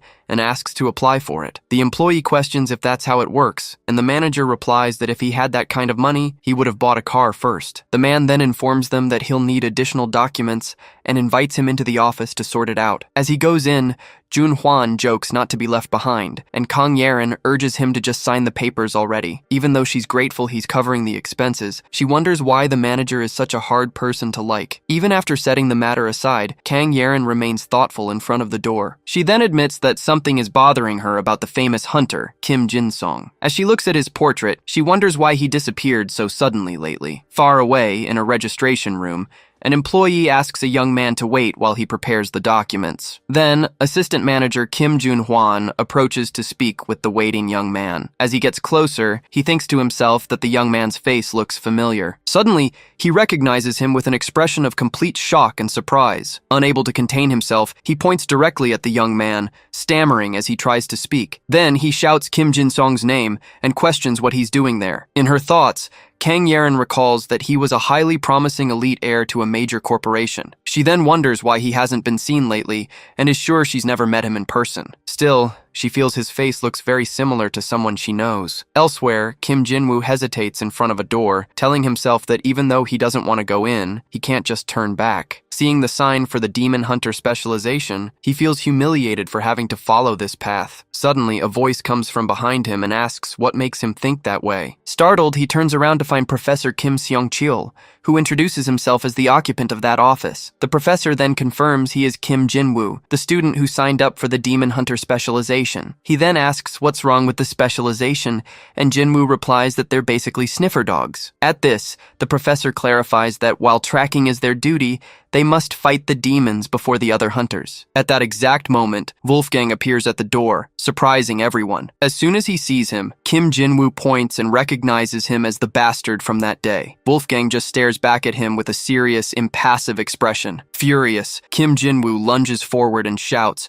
questioning how he dares to show his face. He then accuses him of making him suffer immensely because of his actions. As he attacks, Wolfgang easily intercepts Kim Jin-woo's punch. He then grabs him firmly by the wrist. With his other hand, he grabs him to immobilize him. Wolfgang then effortlessly throws him over his shoulder. He then pins him to the ground, holding his arm firmly. With that, he asks if the Holy Light Guild sent him too and says they should talk to him directly. On the ground, Kim Jin-woo yells for him to let go right now. Suddenly, the professor intervenes, extending a hand to separate them. With an aura of energy, he lifts both students into the air to stop the fight. Wolfgang then asks the professor what he thinks he's doing. He replies with a smile that he just thought he'd break them up. Then, he proposes a solution, reminding them that fighting at the academy is grounds for expulsion. The professor suggests they have an official match under his supervision, since they clearly have some history. Far away, manager Kim Jun-hwan asks Kim Jin-song how he's been, but he replies that he has no reason to tell him. At this, the manager comments that his personality hasn't changed at all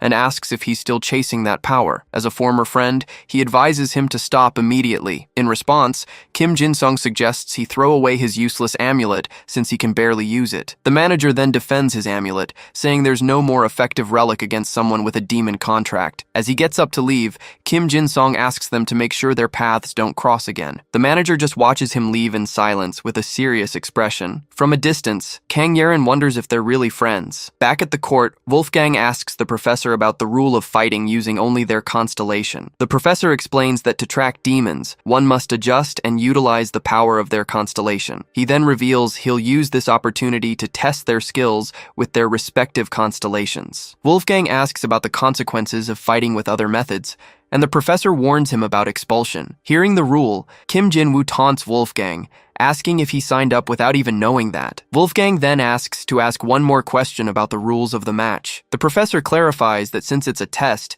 he'll allow other methods as long as there's no direct physical contact. He then stresses that while minor injuries are unavoidable, they must not maim or endanger their opponent's life. Finally, he turns to Kim Jinwoo and asks if he has any questions about the rules. Not caring about the rules, Kim Jinwoo tells them to just start the fight already. He then declares he can't wait to smash his opponent's face in. With that, he summons a shopping cart full of balls and warns him to watch out. He then lifts one of the balls with his energy and threatens him, saying he'll pay dearly for getting in his way. From a distance, the professor closes his eyes, anticipating the intensity of the coming attack. Then, the tennis ball transforms into a fiery projectile. He then launches it at full force toward Wolfgang. The attack hits the ground at the warrior's feet, causing a huge explosion. Amid the smoke, the ground around Wolfgang is completely scorched. With a smirk, Kim Jinwoo reveals he tried to imitate a fireball and asks what he thought. From within the smoke, Wolfgang complains that his clothes were damaged and that it's an annoyance. At this, Kim Jinwoo taunts him, suggesting he give up and beg for forgiveness. Wolfgang just says he talks too much,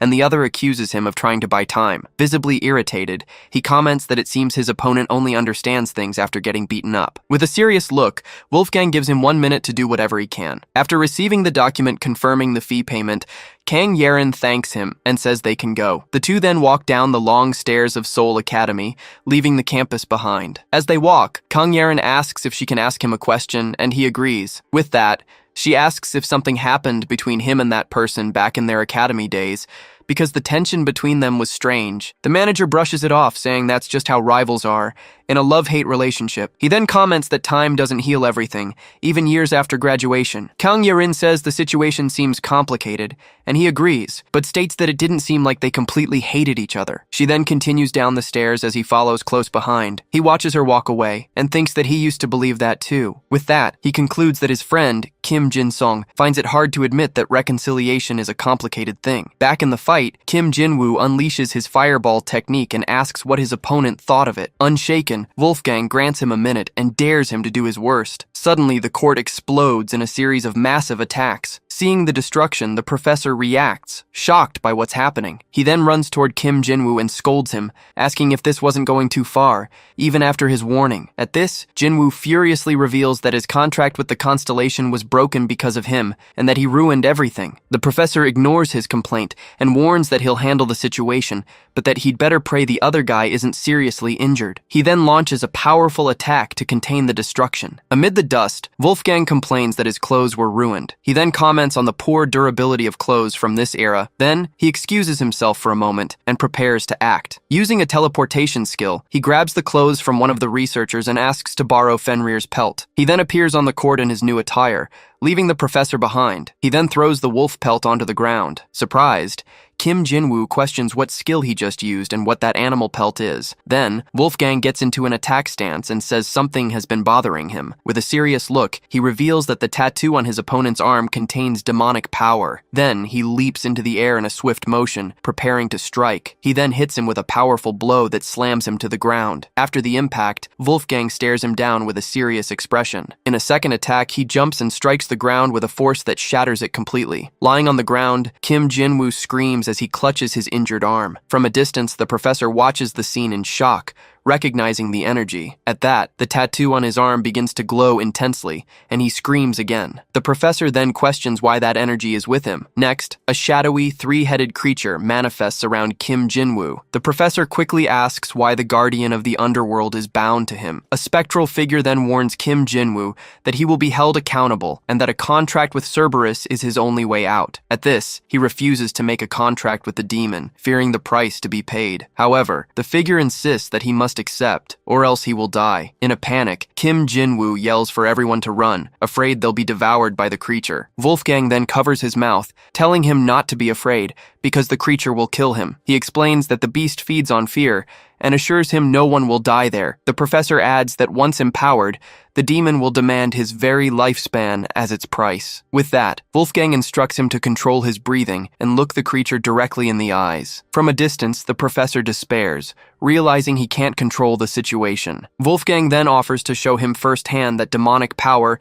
is not the path to true strength. While the professor reflects on his new students, Kim Jinwoo wonders what that pelt was that he just used. Then, the wolf pelt emanates an immense energy that surprises everyone. Seeing the aura that envelops the court, Kim Jinwoo wonders what kind of power it is. Soon, the energy manifests in the form of a giant wolf, which recognizes Wolfgang by the scent on the wind. Facing the creature, Wolfgang calls him Fenrir and invites him to test if his fangs have grown dull. With Fenrir's imposing presence, the beast loses its will to fight and questions if it was summoned for something so trivial. Wolfgang then explains that he summoned him to mark a new beginning, as he has discovered that demons still roam in this era. Fenrir comments that even after 1,000 years, Wolfgang still seems to be trapped in the past. With that, he instructs him to deal with the hound himself and says he will inform the others of his return as Wolfgang bids him farewell. Still in shock on the ground, Kim Jinwoo questions what he just witnessed, realizing the wolf had spoken. Far from there, Kang Yeren runs hurriedly down a sidewalk. A man rushes her, complaining that a late payment messed up his whole schedule, and she agrees to walk faster. Suddenly,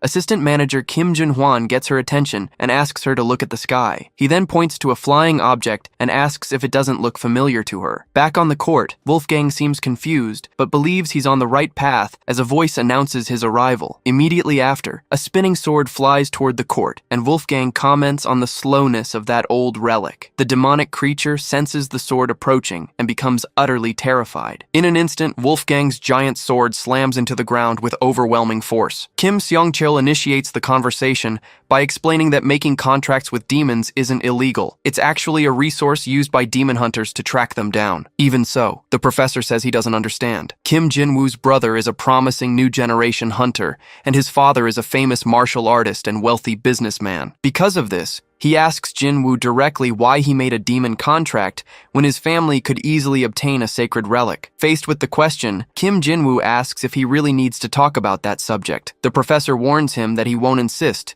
if he doesn't want to be a demon hunter. However, as his advisor, he needs an answer, because demonic contracts come with a terrible price. Next, Kim Seong-chil reveals that the terms of Jinwoo's contract with Cerberus are dangerous. They require half of his remaining life as payment. Hearing this, Wolfgang stands up in shock and points, exclaiming that the situation is much more serious than he thought. It is a contract that devours the contractor's life. With his head down, Kim Jinwoo finally asks what would happen if he were just an abandoned child. He begins to explain that his martial artist family was ecstatic when his brother made a contract with the descendant of the Barbarian's constellation. They believed they would soon become the best in Korea. Kim Jinwoo continues, explaining that this was the lifelong dream of his father, a legendary martial artist, although today he is better known as a businessman. Thus, he reveals that the contract was expanded to a family contract. It made it seem like his father's dream was finally coming true. He then recalls that while everyone was busy celebrating the family's achievement, the talentless son and major disappointment ruined everything,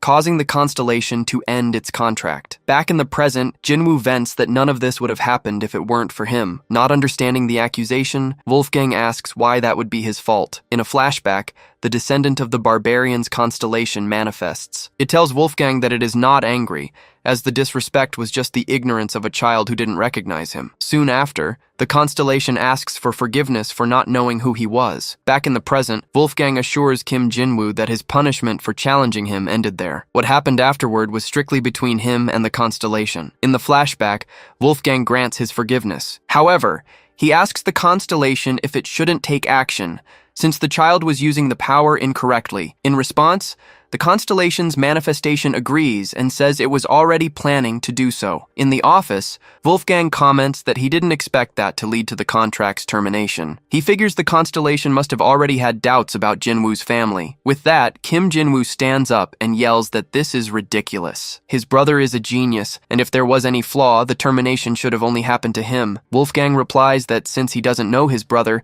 he can't say for sure, but at the very least, Jinwoo failed to use the power correctly. He continues, clarifying that it isn't a matter of talent, but of method. If the family uses the power the same way, they were simply incompatible with that barbarian. Indignant, Kim Jin-woo points at Wolfgang and asks how they could have used the power wrong, insisting that his brother is an absolute genius. At that moment, the office door is kicked open. Surprised, Jin-woo turns around and recognizes the person, questioning his brother. Immediately, his brother calls him trash and orders him to leave right away. The scene shifts outside, where Kang Yeren is running toward the academy building. She then yells for someone to hurry up, saying they will be in trouble if Wolfgang causes another scene. A voice replies that she was the one who told him to hurry. Meanwhile, Kim Jun-hwan, the assistant manager, appears dizzy while complaining about the stairs. Outside, as he is dragged down the hallway, Kim Jin-woo screams that he was wrong and that he will fix everything. He is then dragged out of the building while begging his older brother to stop. The scene pans out, showing the two of them crossing the academy courtyard. With that, his brother throws him forcefully onto the grass. Fallen on the ground, Jin-woo starts to cry. His brother tells him to stop crying and calls him trash, asking if terminating contracts is a hobby for him. Next, he kicks him and yells that he worked hard to get him into that school, only for him to get another contract termination. As they walk away from the commotion, Kim Seong-chul comments that because of Jin-woo, they couldn't even talk about Wolfgang. He asks if there is a problem. Wolfgang replies that the problem is huge. He states that he needs to become a demon hunter, demanding that the professor speak up if there are any obstacles. Kim Seong-chul just smiles and says that actually it's quite the opposite. A memory shows someone challenging Wolfgang in an arena, telling him to admit defeat and kneel if he can't win. Back in the present, Wolfgang asks if the professor already knew. He confirms that he felt the demonic energy earlier but needed to be sure. With an air of confidence, Kim Seong-chul states that when it comes to using a constellation's power, he is far superior to any active demon hunter. Even so, he admits that he detected the demonic energy in the student Jin-woo long after Wolfgang. Kim Seong-chul continues, revealing that although he felt the energy, he only realized its true identity when Cerberus emerged from Jin-woo's body. Furthermore,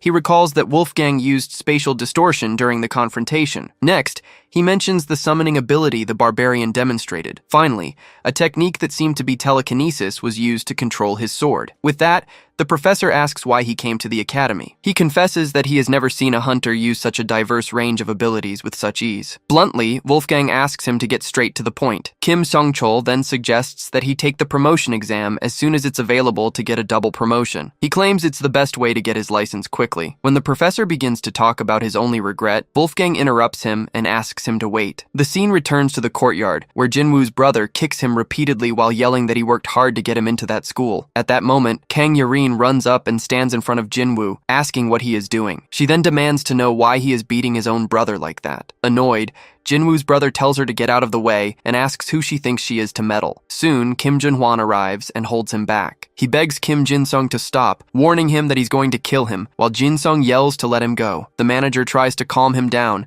asking why his temper has become so violent. Jin-sung shouts that it's none of his business. Suddenly, Kim Seong-chul's hand strikes Kim Jin-sung's face with a hard slap. Following the blow, Kim Jun-hwan watches in shock as Kim Jin-sung lowers his head. In the distance, Kang Yeren and Wolfgang also observe the unexpected scene. Kim Jin-sung turns his face to the side, still surprised by what happened. Holding Jin-sung's wrist, the professor reminds him that fighting outside of dungeons is strictly forbidden. Inside the academy, this behavior can easily lead to expulsion. Kim Seong-chul then adds that, above all, he can't believe Jin-sung dared to try and drag his student outside right in front of him. With a serious look, the professor strongly advises him to stop immediately. He then threatens him, saying that otherwise he could arrange an appropriate stage for the two of them, taking that as a challenge. Surprised by the statement, Kim Jin-sung asks if he really said his student. Jin-sung argues that his brother doesn't even have a contract with a constellation or a demon. He asks if the professor really intends to keep him at the academy. The professor replies that whether or not he is a contracted hunter doesn't matter. It has nothing to do with him becoming his student. After hearing the response, Kim Jin-sung stares at the professor in silence for a moment. Kim Seong-chul returns the gaze, maintaining his firm stance. Finally, Kim Jin-sung gives up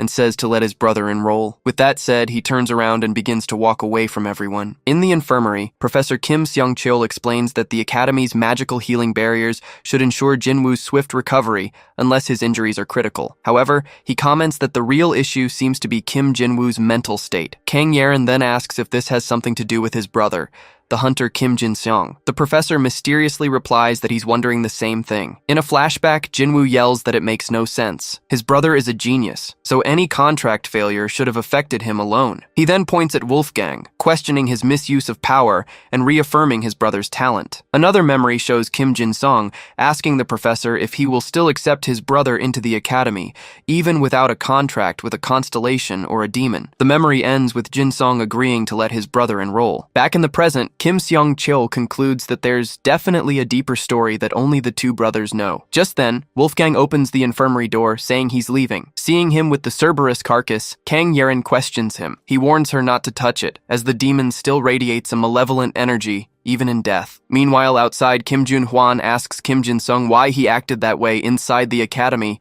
instead of handling it at home. The manager reminds him that this is about his brother and his family, but Jin-sung retorts that for that very reason, he shouldn't meddle. Jun-hwan then asks if the change in his behavior is related to his recent disappearance, but Jin-sung cuts him off, saying he has his reasons. When the manager presses him, asking what reasons could possibly justify beating up his own family, Kim Jin-sung shouts at him to stop playing the righteous investigator. After the argument, Kim Jin-sung walks away and gets into his car. Inside, he asks Kim Jun-hwan why he stopped investigating his father. The manager replies that it was because he left the association. Jin-sung then questions if the Hunter Association knows that his father managed to get his hands on that power. Kim Jun-hwan reveals they don't know the details because he omitted them from his reports, as the association would not be happy to learn he uses demonic power. Hearing this, Jin-sung deduces he never reported it and asks if the decision was made because of him. With a conflicted look, he confesses he doesn't know whether to thank or resent the manager for that choice. Shortly after, the car drives off, leaving Kim Jun-hwan alone in the parking lot. The scene shifts to the front of the Archaeologist Hunters Association building. Inside, a man looks surprised and asks if Wolfgang really wants to make armor from the Cerberus carcass. Wolfgang confirms his wish to find a skilled blacksmith and asks for an introduction. Seeing the situation, the man asks Kang Yeren to explain the process to the Barbarian, and she wonders where she should even begin. The man then clarifies that they don't hire blacksmiths directly. Instead, they sell materials like the carcass on the association market and use the money to buy ready-made equipment. He then asks Kang Yeren to take a picture and post the item, since his commission fee on the market is too high. She agrees to list the item, but on the condition that Wolfgang helps her with her research later, sealing the deal. The man then asks what kind of equipment they should buy with the money from the sale. Wolfgang replies that since it's not for him, he can't say. Confused by his answer, the man and Kang Yeren ask who the equipment is for. In an office, Jinwoo's father is informed that the Cerberus hide has been listed on the market and that the young master has not yet returned from the academy. With a serious look, the man asks if he's sure his son hasn't come back. His subordinate confirms and reports a battle at the academy against a man named Wolfgang. It resulted in Cerberus's annihilation and Jinwoo's hospitalization after being beaten by his brother. Upon hearing Wolfgang's name, the father orders for the cleaners to be called to get rid of him discreetly. However, he changes his mind, saying that to keep Jin-sung's mind intact, they must keep Jinwoo alive at all costs. With that, he orders them to bring Jinwoo back immediately, as he will decide his son's fate himself. Just then, Kim Jin-seong appears at the door and asks them to wait. His father turns and asks how long he's been listening, but Jin-seong denies hearing anything. The man tells him not to pretend. After his son apologizes, he reveals that that person will awaken soon. He then declares that when that happens, all the power in this world will belong to their family. Hearing his father's words, Kim Jin-sung reacts with a shocked expression. He then apologizes and says he will take his leave. As soon as he's gone, the chairman orders his chief of staff to keep an eye on Jin-sung as well. The scene ends with Kim Jinwoo lying on the infirmary bed, letting out a sigh. In a flashback, Kim Jin-sung hands a piece of paper to his brother. When asked what it is, he replies that it's a Cerberus tattoo. He then instructs Jinwoo to inscribe the design on his body to form a contract with the demon. Jin-sung warns him to accept the contract no matter what Cerberus demands,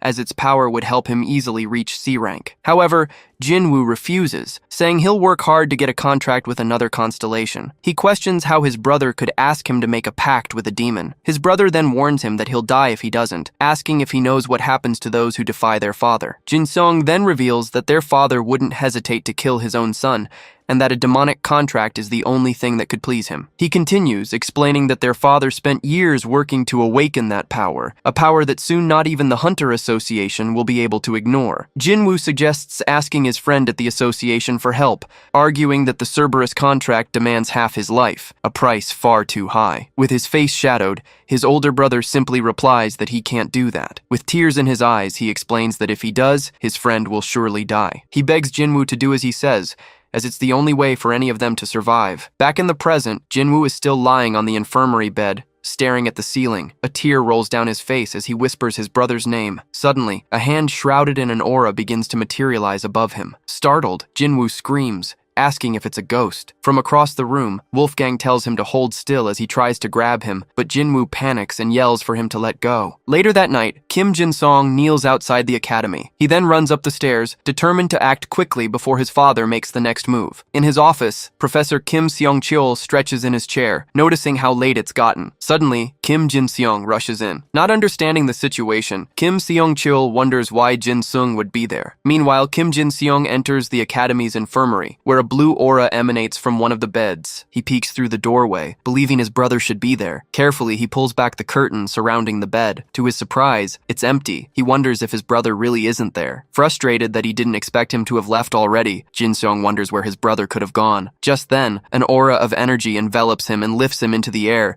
making him cry out in shock. Seeing Kim Song-cheol at the door, he recognizes him. The professor confirms that his suspicions about him were correct. He then orders Kim Jin-seong to come with him quietly, unless he wants to make a scene. Elsewhere, Kim Jinwoo is cornered, asking in fear who the person approaching him is. At this, Wolfgang declares he will make Jinwoo his first subordinate. He then tells him to take off his clothes so he can take his measurements, leaving Jinwoo completely confused. Wolfgang then asks Kim Jinwoo if he'd rather make a contract, offering to persuade the Barbarian's descendant to contract with him again if he proves himself worthy. Surprised by the offer, Jinwoo asks if he can really get a new contract with the Barbarian's descendant. Wolfgang clarifies that he can't offer any guarantees, but if Jinwoo becomes a warrior the constellation can respect, they'll have a justification. Hearing this condition, Kim Jinwoo's expression fills with newfound hope. After a brief moment of hesitation, he lets out a sigh and makes his decision. He then kneels before Wolfgang and begs him to teach him, asking what kind of warrior he needs to become. With an imposing gaze, Wolfgang declares that from this moment on, he will be reborn as the ultimate shield warrior. Confused by the title, Kim Jinwoo asks what kind of warrior that is. After taking his measurements, the young man asks if they just need to find some gear that fits, and Wolfgang confirms. Wolfgang then specifies that he needs a huge shield to match his size, and nothing else matters. The young man then reports that, coincidentally, they've just received a purchase order for the Cerberus carcass, so they should be able to get a shield right away. Still, Wolfgang says he'd rather take a look himself, and when asked, confirms he wants to go right now. While carrying the carcass, Kim Jinwoo wonders who could have bought the item from the market. With a worried expression, he tells himself he hopes it wasn't his father. Back at the association, Kang Yerin tells her colleague she got a message from the academy's professor. The scene shifts to the professor's office, where he places his cell phone on the desk. With Kim Jin-song in front of him, the professor steps closer and tells him to start talking. He then asks if he got another demon's mark and is trying to force his brother into a new contract, questioning if he has any idea of the terrible price behind it. Seeing that Jin-song has no intention of answering, the professor says he understands this is for everyone's good. With that, he suggests that running away won't solve anything and offers to help, but Jin-sung refuses, stating the professor can't handle the situation. The professor then informs him that Jinwoo is with the archaeologist hunters, and he can find him by contacting Junhwan, but that he will no longer accept Jinwoo at the academy. Outraged, Jin-seong grabs him and shouts, reminding him that he had promised to accept him. Finally, Kim Seong-chul explains that a demon hunter must be prepared to die, and asks how he can trust someone who treats the academy as just a shelter. The professor then offers to help Jin-song use the academy as a shelter, but demands he first explain what's happening with the brothers. At this, Jin-song begins to tell an old story, revealing that despite being a renowned martial artist, his father was never chosen by a constellation. He continues, explaining that his own contract with a foreign constellation was recently terminated, proving what his father always said, that there are things money can't buy. Next, Jin-song reveals he received his first invitation in 15 years to a high-ranking hunter club, but was uninvited as soon as they learned of his contract's termination. He then states that his father isn't the type of man to let a humiliation like this slide, and that the professor surely understands what that means. Hearing the story, Kim Seong-chul deduces that, to gain power, his father made a contract with an incredibly powerful demon. Jin Song confirms, saying only the Hunters Association can stop his father, who is obsessed with demonic power, but he questions if they will actually take action. The professor then asks why he treated Jinwoo that way, questioning if it was really necessary to push his own brother so hard. With that, Jin Seong reveals their father has already been completely consumed by corruption, and that he offered demonic power to Jinwoo to prevent their father from killing him. He then confesses that by beating Jinwoo, he wanted to end the matter with his own hands before his father did. Right after, he reveals his father has summoned the cleaners and that their target is set. Shocked, the professor slams the table and yells that the cleaners are a criminal group where every member is at the level of an A-rank hunter. Jin Song just reaffirms what he said, stating that's why not even the professor would be able to handle the situation. He concludes by saying he won't make excuses for what he did, as he did the best he could, believing it was better than letting Jinwoo die. Defeated, the professor sits down and admits that if all of this is true, then not even he can handle the situation. Jin Song laments, saying that if his contract with the constellation had remained intact, none of this would have happened, and his father wouldn't have changed so much. The professor then says that, even so, regardless of what Jinwoo did wrong, he couldn't just stand by and watch a father hurt his own son. With a determined expression, Jin Sung declares that whatever it takes, he must resolve the situation, as it's a family matter. The scene moves to the next day. Kim Jinwoo appears with a tired expression. Then, the young man from the association hands him a shield, saying that while it's not a holy relic, it's still very good and he's sure he'll make good use of it. Wolfgang then easily takes the shield and comments that it's light and sturdy, perfect as a first shield. Even so, Jinwoo complains that seeing it in person, the shield seems very dull compared to weapons like swords, spears, or hammers. At this, Wolfgang warns him, saying he needs to know his own limits because with any other weapon, he wouldn't even be able to scratch a demon. He then explains that with a shield, it's a different story, since by focusing on defense, he can guarantee his survival, which leads Jinwoo to ask if he's calling him weak. Without hesitation, Wolfgang replies yes, and states that he's not using his full strength. In a flashback, he comments that Jinwoo's fists certainly pack a good punch. However, he clarifies that a demon can't be defeated with simple punches, and that he needs to learn how to channel his entire body's strength at the right moment. Wolfgang concludes, saying that if Jinwoo could do that, he wouldn't have resorted to demonic power when he was caught from behind during the duel. Back in the present, Kim Jinwoo stares at the shield in silence, processing the Barbarian's words. The scene shifts to the estate of Chairman Kim Tae-gwan, the father of Jin Seong and Jinwoo. Inside the mansion, someone descends a dark staircase toward a basement. Down below, Chairman Kim prepares to begin a dark ritual in front of two other people. With a furious look, he curses the bastards from the Hunters Association and his useless sons, declaring he doesn't need any of them to reach the top. He then clenches his bloodied fist and lets his blood drip into a chalice. The drops of blood mix with the red liquid already filling the vessel. With that, a huge magic circle materializes on the floor around him. The chairman then raises the chalice and shouts, offering the blood of his humble servant to the great Father of Darkness. He continues his prayer, asking for the entity to look upon this old world full of hypocrisy. With the sky darkening outside, he cries out for the rotten order of light to be destroyed and for the red eye of the heavens to open. Nearby,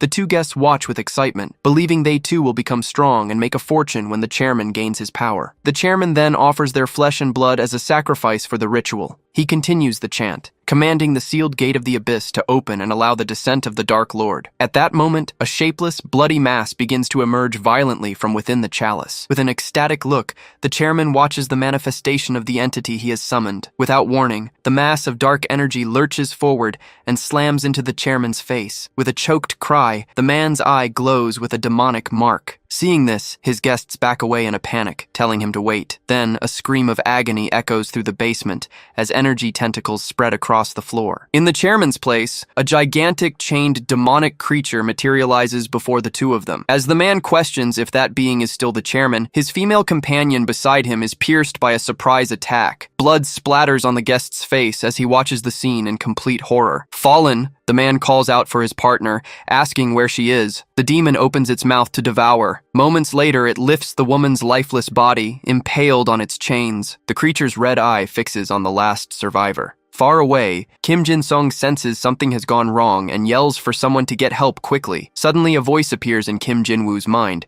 begging for his son or anyone to call someone who can stop this. The voice then completes the desperate plea, telling them to hurry while he is still conscious. Atop a building, Kim Sung-cheol and Kim Jin-sung watch the sky as the moon turns red and the earth trembles beneath their feet. In desperation, the professor screams, asking what's happening, while Jin-sung can only think that this can't be real. Just then, Kim Jin-sung's cell phone starts to vibrate. On the other end of the line, the chief of staff yells in a panic, warning young Master Jin-sung that they are facing a major crisis. Answering the call, Jin-sung hears about the president and realizes his father has finally started to act. The scene shifts to the basement of the Archaeologist Hunters Association, where Wolfgang and Kim Jin-woo are preparing to train. Jin-woo complains about the dusty place, and Wolfgang explains that as archaeologist hunters, they don't have a proper space for combat training. With that, Wolfgang tells his subordinate number 1 to calm down, as he gets too excited in battle and loses his balance. Then, a memory reminds him of how he always leaves himself open for a counterattack. Even so, he takes a deep breath and composes himself, saying he'll try. Soon, Kim Jin-woo raises his shield, preparing his stance for the training. Wolfgang then instructs him to stay calm and keep a low stance, warning that they'll start with a light blow. The next moment, the Barbarian unleashes a powerful punch against Jin-woo's shield. Kang Yerin is thrown back by the impact, wondering to herself why a simple punch sounded like an explosion. His face contorted by the force, Jin-woo struggles to withstand the power of the blow. The shockwave from the punch hurls Jin-woo backward, destroying boxes and scattering debris across the warehouse. Panting, Kim Jin-woo can hardly believe it and asks if that was really a light blow. Wolfgang then cracks his knuckles and says it wasn't bad, since he at least managed to stay on his feet, even though it was just a tap. As the dust and paper settle, Jin-woo is left speechless by the mess made in the area. Next, Wolfgang instructs him to memorize that feeling and stance, saying he'll watch from the side, and Jin-woo agrees. Kang Yerin comments that at least he takes his training seriously, and Wolfgang adds that he's a skilled hunter who scored over 2,000 points on the promotion exam. With a smile, she asks if he's talking about the machine Jin-woo broke the moment he used a little strength. At that moment, a cell phone on a nearby table starts to ring. Without hesitating, Kim Jin-woo walks over and answers the call. Seeing this,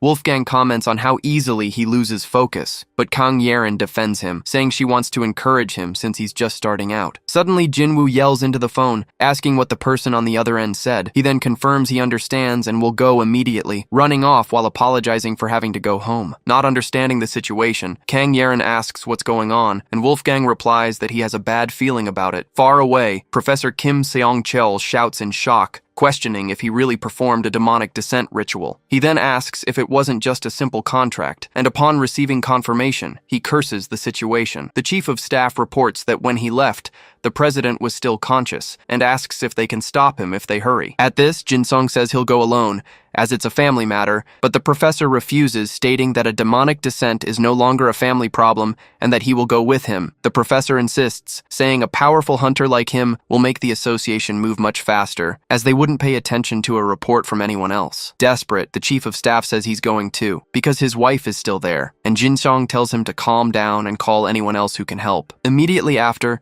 the three of them start running at high speed through the city streets. Back at the warehouse, Wolfgang states that something is wrong and he needs to leave because of a bad feeling. While cleaning up the mess, Kang Yerin jokes, asking if he's trying to get out of work, but he denies it. Wolfgang then walks toward the warehouse exit. Outside, the two look up at the sky, which has suddenly darkened, and Kang Yerin questions why this is happening in broad daylight. With his gaze fixed on the sky, Wolfgang senses a sinister energy in the air. He then tells her it seems a demon has appeared, leaving her shocked by the news. Wolfgang asks why that would be impossible, recalling that subordinate number 1 also made a contract, but she argues that a demon appearing on the surface is something else entirely. Even so, he replies that he doubts things will stay this way from now on. With an aura of power surrounding him, Wolfgang concludes that it seems they are beginning a full-scale invasion after waiting for 1,000 years. Desperate, Kim Jin-sung runs through the streets, praying he can make it in time. Soon after, he reaches the door of his family's mansion. As he gets closer, he shouts in fear, asking what's happening there. Without warning, chains of red energy shatter the front door. Next, the energy completely destroys the home's foyer. A huge explosion of energy erupts from inside the property. Shielding himself from the blast,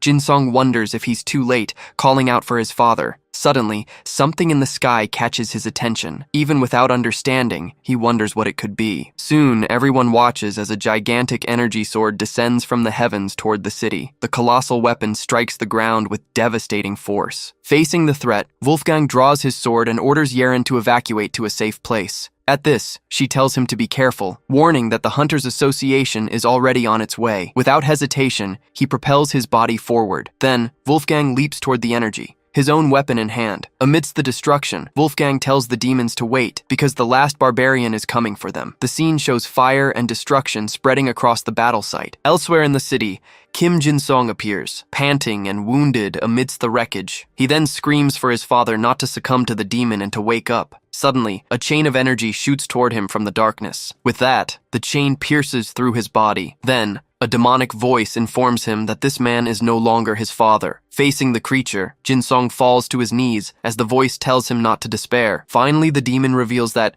starting with his father, it will slaughter every last human being. Chained and trapped, Kim Jin-song screams. He questions how his father could end up like this, begging him to come to his senses. In response, the demon calls him a fool for still clinging to the dead and tells him to just die as it launches an attack. His face twisted in pain, Jin-song refuses to accept the end, declaring he can't die like this. In that instant, Kim Jin-woo suddenly appears and blocks the attack with his shield. Seeing his younger brother protecting him, a shocked Jin-song asks what he's doing there. With a determined smile, Jin-woo tells his brother not to worry. This time, he will protect him. The scene shifts to the Guxiang dungeon in China, where a hunter tells his partner they're almost done. Immediately after, a monster attacks the pair with a sharp cry. The female hunter identifies the attack as a dragon's breath and yells for her partner, Shihao, to get behind her. With that, she conjures an energy barrier that withstands the impact of the fiery blast. Seeing that Yang Yang blocked the attack, the hunter charges forward to counterattack. He then leaps over the monster, preparing to deliver the final blow. With a war cry, he drives his spear into the creature's head, declaring that this ends here. Struck,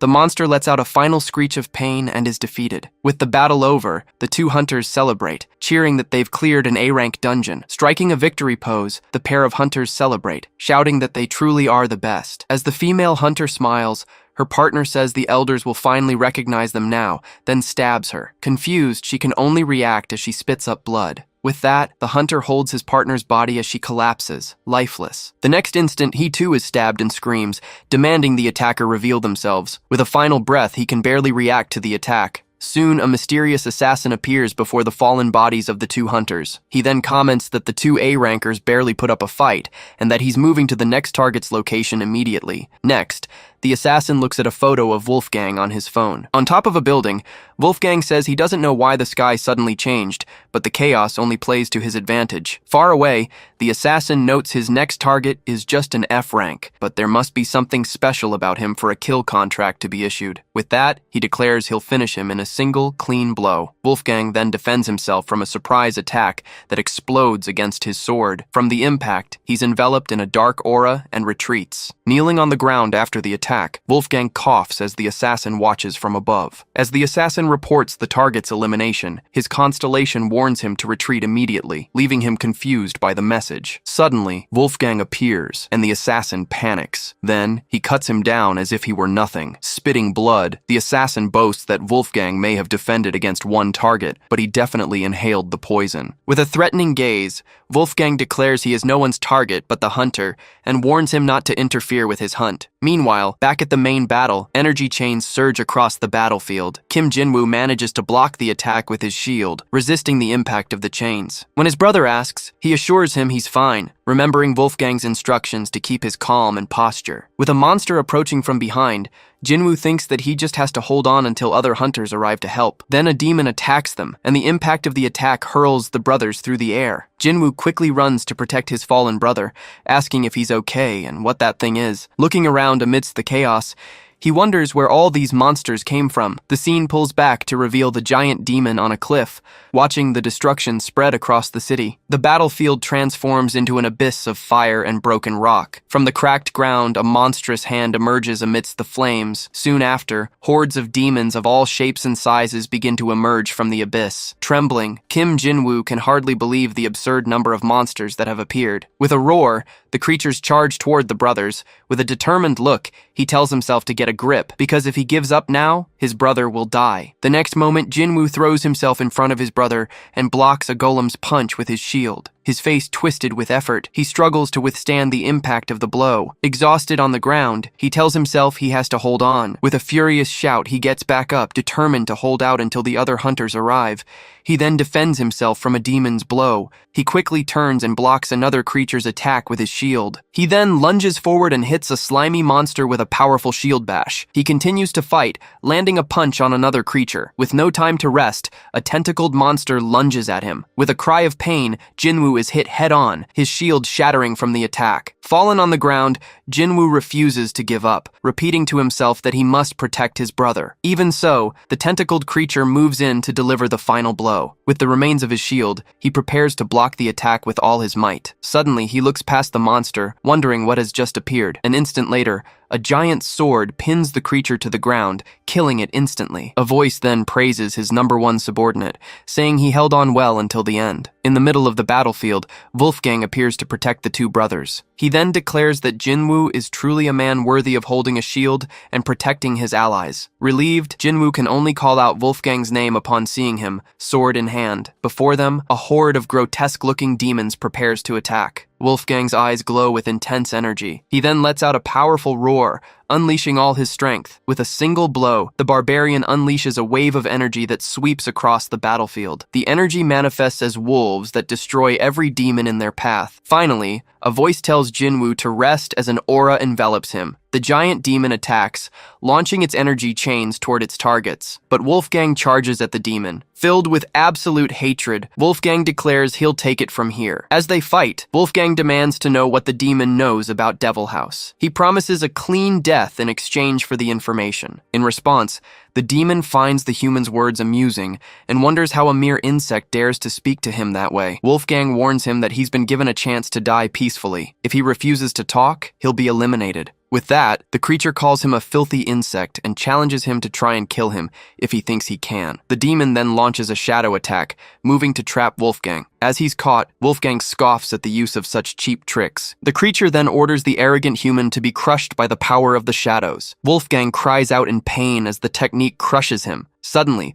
the energy intensifies, causing the demon to scream as well. Surprised, the demon wonders about the source of this immense energy. The shadow restraints begin to cut into the barbarian's body. With that, his blood begins to gush from the wounds. Even so, an aura of blue energy emanates from his body, breaking the restraints. The demon questions how he broke free from the shadow, realizing Wolfgang is no ordinary human. Then, a powerful blue energy attack cuts through the ground in front of him. With his eyes glowing red, Wolfgang spins and unleashes a powerful blow with his sword. The blade, covered in a blue energy aura, strikes the demon square in the chest. Startled by the attack, the demon cries out in pain. The impact of the sword throws the creature backward, breaking the chains that held it. Facing his enemy, Wolfgang points at him and says he is weak, so weak that his name isn't even worth remembering. Enraged by the human's audacity, the demon Umbrax orders his servants to kill him. With that, a giant stone golem materializes and advances toward Wolfgang. Carrying his brother on his shoulders, Kim Jinwoo yells for Wolfgang to watch out. The golem then raises its stone fist and delivers a crushing blow toward the barbarian. Despite the attack,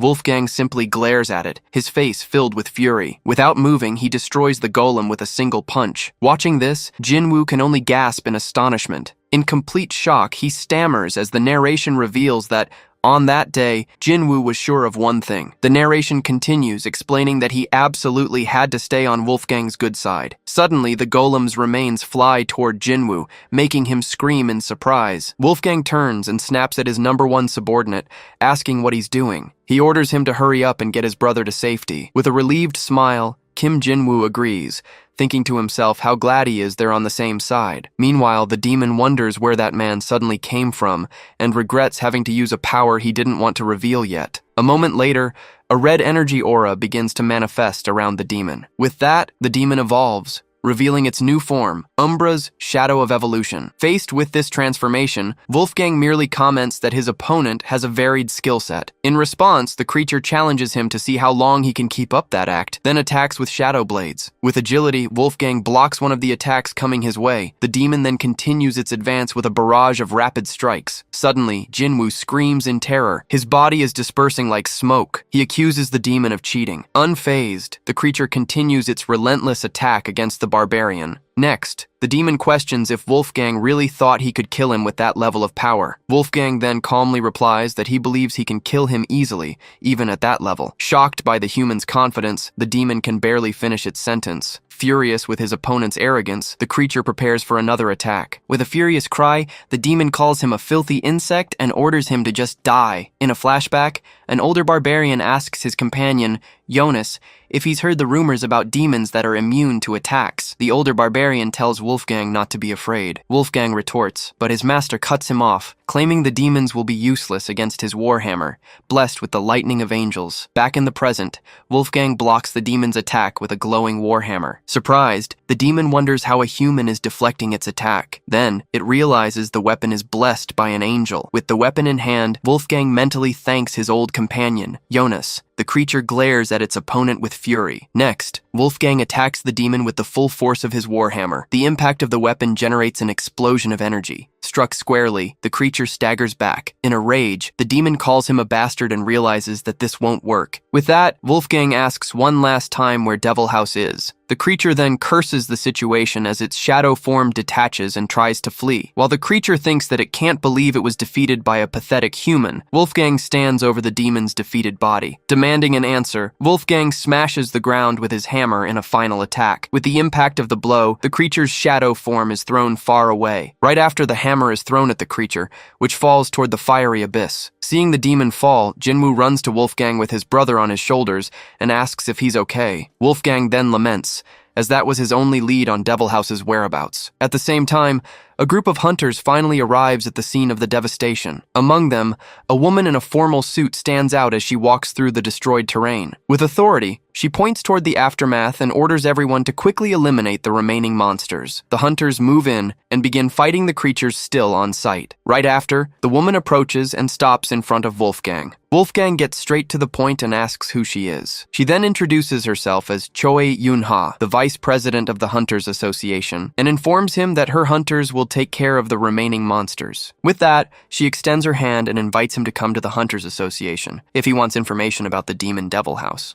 The scene shifts to the Hunters Association building. As he enters a room, a man greets him, confirming he is indeed Mr. Wolfgang. The host then introduces himself as Li Zhonghuan, the president of the Hunters Association. With a handshake, the barbarian also reveals his name, Wolfgang. The president then sizes him up, acknowledging his impressive strength and physique. Wolfgang gets straight to the point and asks what he wants. Li Zhonghuan agrees to answer immediately. The president then reveals that the demon's base, the Devil House, is located in Underhell. Upon hearing the name, Wolfgang repeats the word Underhell in a serious tone. Li Zhonghuan explains that demons are vulnerable to sunlight, which is why they hide in Underhell, a place infested with them. Wolfgang cuts him off, saying he already knows what the place is and demands the entrance's location, but the president insists he isn't finished speaking. He then changes the subject, recalling the day Wolfgang destroyed a sacred relic at the Hunter Promotion Test Site. Li Zhonghuan continues, adding that he also destroyed the barrier that kept the Slime King under control, allowing it to escape. Furthermore, the president mentions that a demon was summoned at the academy right in front of the barbarian. He goes on, citing how Wolfgang subdued the Cleaners, a group of increasingly powerful assassins. Finally, he points out that the barbarian emerged unscathed from his confrontation with the demon Umbrax, making Wolfgang wonder where he's going with this conversation. Li Zhonghuan questions him about the coincidences, citing the emergence of a powerful figure who made a contract with a constellation and soon became involved with demons. For this reason, the president declares that he needs to verify Mr. Wolfgang's true identity and purpose. Thus, the constellation Son of Hwanung summons an altar called the Chamsongdan altar. The summoned figure reveals itself to be the constellation Son of Hwanung, Dangun Wangjum. Faced with this situation, Wolfgang asks if he's being accused of allying with demons. The president replies that's not quite it, as an energy envelops him. He then clarifies that his intention is merely to investigate his identity a little. Outside, the assistant comments that it must be time for them to leave. A mental image from the assistant shows how she imagines the rigorous investigation being conducted by the president. Suddenly, The woman turns to the room and asks if they're done yet. At that same moment, a blade of energy strikes and dispels the president's manifestation. Shocked, the assistant screams for the president, who appears breathless and on his knees. With an aura surrounding him, Wolfgang states that the so-called president of the association is too weak. The assistant then steps in front of him and demands that Wolfgang show some respect, reminding him that the president is the pinnacle of hunters in South Korea. As a blade of energy forms in his hand, Wolfgang simply replies that he called the weak.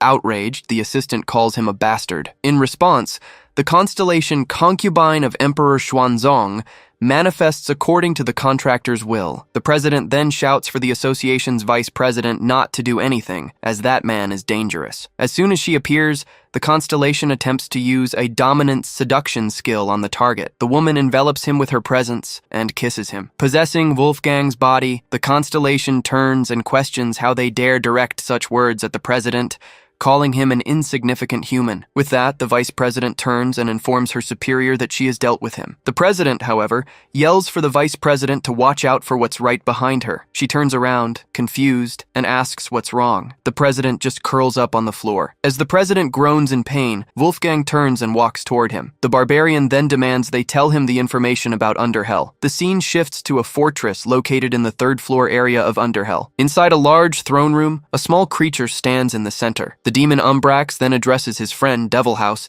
and says he needs a favor. Sitting on his throne, the hooded demon questions since when they were friends. Umbrax then asks if he's still holding on to the past. The hooded figure recalls that 1,000 years ago, the words of the bastard who took his territory were not the same when he lost his army. To change the subject, Umbrax offers an interesting piece of information about a barbarian he met on the surface who was looking for him. The demon on the throne understands and agrees to help, stating he already knows he wants safe passage through his territory. He then beckons him closer. Umbrax thanks him and promises to help him reach even lower areas of Underhell once he recovers. Holding the small creature in his hand, the hooded figure repeats the words, lower areas, finding the proposal grandiose. Suddenly, an energy envelops Umbrax, who frightenedly asks what the bastard intends to do. As he is turned to stone by absolute petrification, Umbrax curses him. The demon on the throne just laughs. Revealing his true form, he holds the petrified body and calls Umbrax a fool for believing a demon's word. He then calls him a pathetic creature and hurls him toward a horde of monsters. The crowd of creatures swarms the petrified body and shatters it. The monsters completely devour the remains of the small creature. In the end, only a skeletal hand and a sword are left behind on the ground. Leaving the matter aside,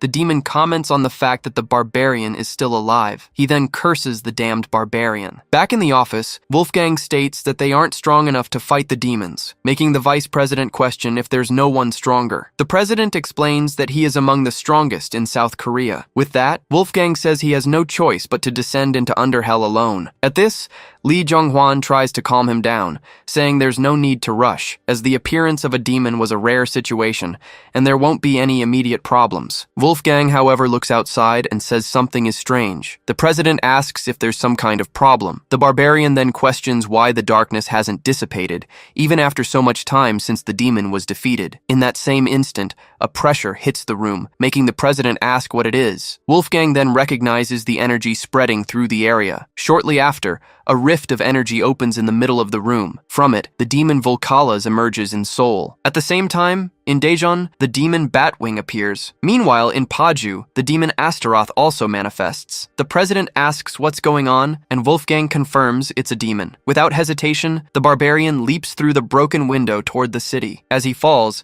he summons his energy axe. Landing on another building, the impact of his strength shatters the roof. As demons emerge one after another, he swiftly leaps between buildings. With every move, he wonders if the demon invasion has begun again. Wolfgang then crashes through another window, considering the whole situation highly unusual. Back in the office, the vice president remarks that it makes no sense, recalling that he'd said they were on the 75th floor. The president asks what they should do, and his assistant tells them to hurry and catch up to him. The scene then changes to 10 minutes earlier, at the residence of the Blue Dragon family. There, a young woman named Go Yun-ah, the family's successor, was training with her spear. With a swift movement, she charges a wooden dummy. Her precise strike completely destroys the training target. Even so, the girl tells herself it's not enough and that she needs to be much stronger. As the successor, she thinks about the Blue Dragon family's reputation for producing famous hunters, like Master Go Xiangyang. She then notices a constellation's aura and regrets getting distracted by the achievements of others,